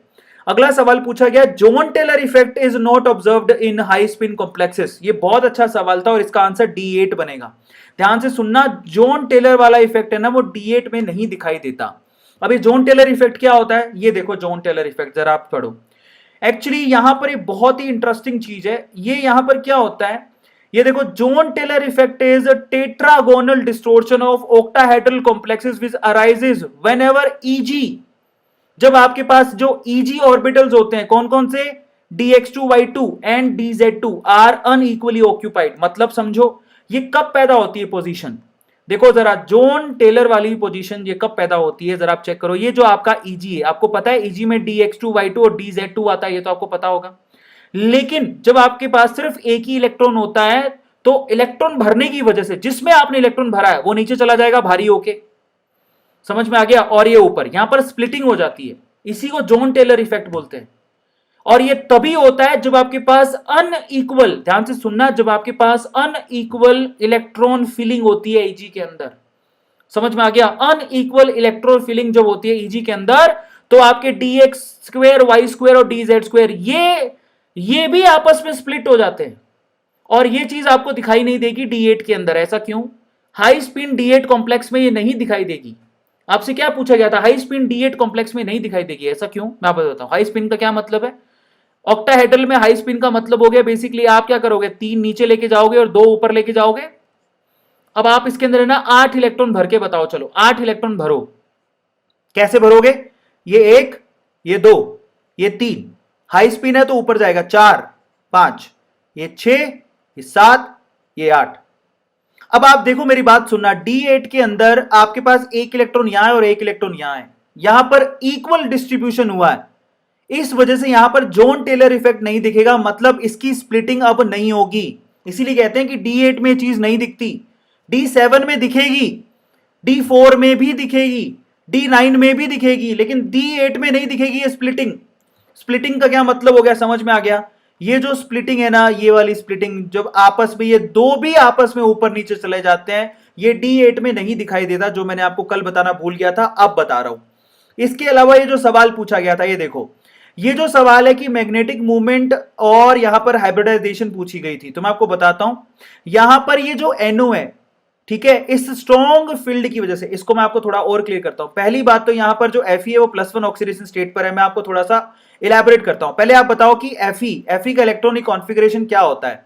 आपको पता है कि ये 4s2 होता है और 3d6 होता है, यस। तो 4s में 2 इलेक्ट्रॉन भर दिए, 3d में 6 इलेक्ट्रॉन भर दिए। अब क्योंकि यहां पर Fe +1 ऑक्सीडेशन स्टेट पर है, तो आप 1 इलेक्ट्रॉन निकाल दो, तो मैंने ये 1 इलेक्ट्रॉन निकाल दिया। फिर उसके बाद यहां पर आपके पास NO लिगेंड मौजूद था, तो अब जो बचा हुआ 1 इलेक्ट्रॉन है बेसिकली वो कहां शिफ्ट हो जाता है, यहां। अब इस कॉन्फ़िगरेशन में आप लोग पहुंच गए। अब आप ध्यान से समझना, ये तो पेयरिंग हो गई, यहां पर 3 इलेक्ट्रॉन और हैं, अब तो कुछ नहीं कर सकते हम लोग। मान लो किसी को धक्का भी दोगे, मान लो इसको अंदर लेके जाओगे, तब भी आपके पास अंदर वाले 2 d ऑर्बिटल खाली ही नहीं है, इसीलिए इनको बाहर वाले 2 d ऑर्बिटल यूज करने पड़ते हैं। इसीलिए यहां पर sp3d2 हाइब्रिडाइजेशन होती है। मतलब यहां पर NO स्ट्रॉन्ग फील्ड लिगेंड होने के बावजूद भी अंदर वाले d ऑर्बिटल यूज नहीं कर पाता, sp3d2 यहां पर हाइब्रिडाइजेशन होती है। समझ में आ गया? बट यहां पर जो √15 बनेगा उसका रीजन क्या है, 3 अनपेड इलेक्ट्रॉन इसके अंदर होते हैं। तो इसमें काम की चीज क्या है, एक तो Fe के ऊपर +1 चार्ज होता है, दूसरा इसके अंदर 3 अनपेड इलेक्ट्रॉन होते हैं, तो अंडर द √15 ये बोहर मैग्नेटॉन में मैग्नेटिक मूवमेंट आएगा। और sp3d2 इसके अंदर क्या होता है, हाइब्रिडाइजेशन होती है। ये काम आएगा, आपको ध्यान रखना। अगला सवाल नेक्स्ट है, यहां पर ये जो सवाल है कि इसकी ज्योमेट्री क्या होती है, टेट्राहेड्रल, और इसकी क्या होती है, स्क्वायर प्लेनर। क्यों? क्योंकि ये स्ट्रॉन्ग है। समझ में आ गया? PPH3 स्ट्रॉन्ग है, इसलिए अंदर की तरफ पुशिंग करा देता है, DsP2 की वजह से स्क्वायर प्लेनर स्ट्रक्चर बनेगी इसकी। अगला सवाल नेक्स्ट है, which of the following complexes not expected to show the isomerism. इनमें से कौन है जो आइसोमरिज्म नहीं शो करेगा, और वो है C, क्योंकि ये टेट्राहेड्रल है। कभी भी कोई टेट्राहेड्रल कंपाउंड होता है वो ना तो ज्योमेट्रिकल आइसोमरिज्म दिखाता है, ना ही ऑप्टिकल आइसोमरिज्म दिखाता है। उसके पीछे का लॉजिक क्या होता है, इसके अंदर सिमेट्री होती है।